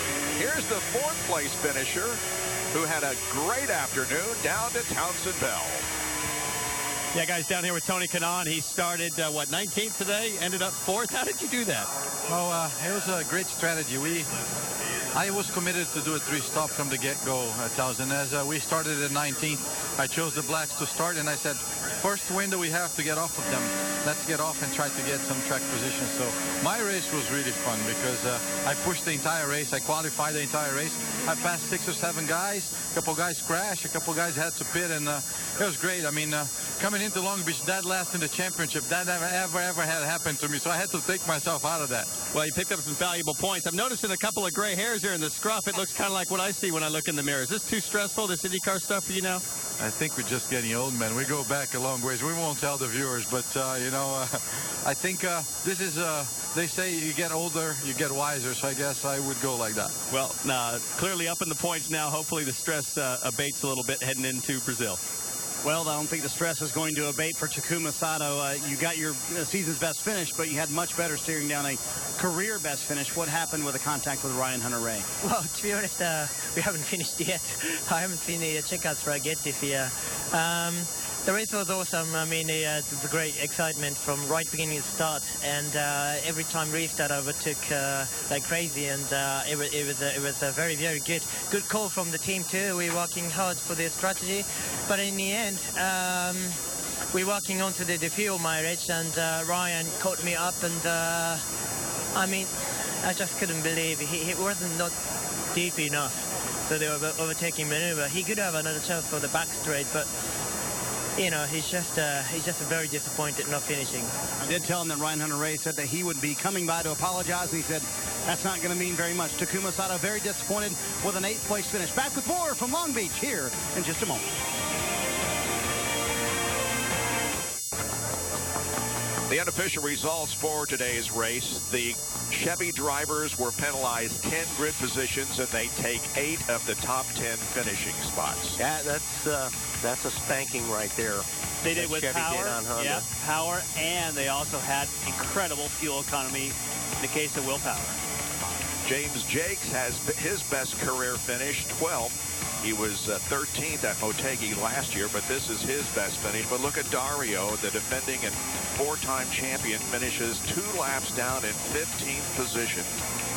Simona De Silvestro was out of the race at its conclusion, and so were these 6 drivers. Joseph Newgard started on the front row, was out on the first lap. Marco Andretti and Graham Rahal in a spectacular crash that saw Marco almost flip over.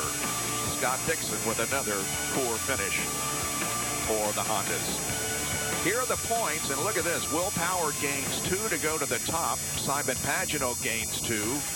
J.R. Hildebrand gains 9 positions into 10th, but the big mover was Tony Kanaan as he moved up 15 positions just outside the top 10 in 11 spots. So Tony Kanaan finishes in 11th in the points. Stay tuned. Coverage of the 2012 Stanley Cup playoffs is next. Game 2 between the Devils and the Panthers. The Eyes on IndyCar series continues on the NBC Sports Network. Join us in 2 weeks, Sunday the 29th at 11 a.m. for the Sao Paulo Indy 300. For more information on the Eyes on IndyCar series, log on to NBCSports.com. For Jan Beekes, Wally Dallenbach, Townsend Bell, Kevin Lee, Robin Miller, Marty Snyder, I'm Bob Jenkins. See you in 2 weeks for the Sao Paulo 300.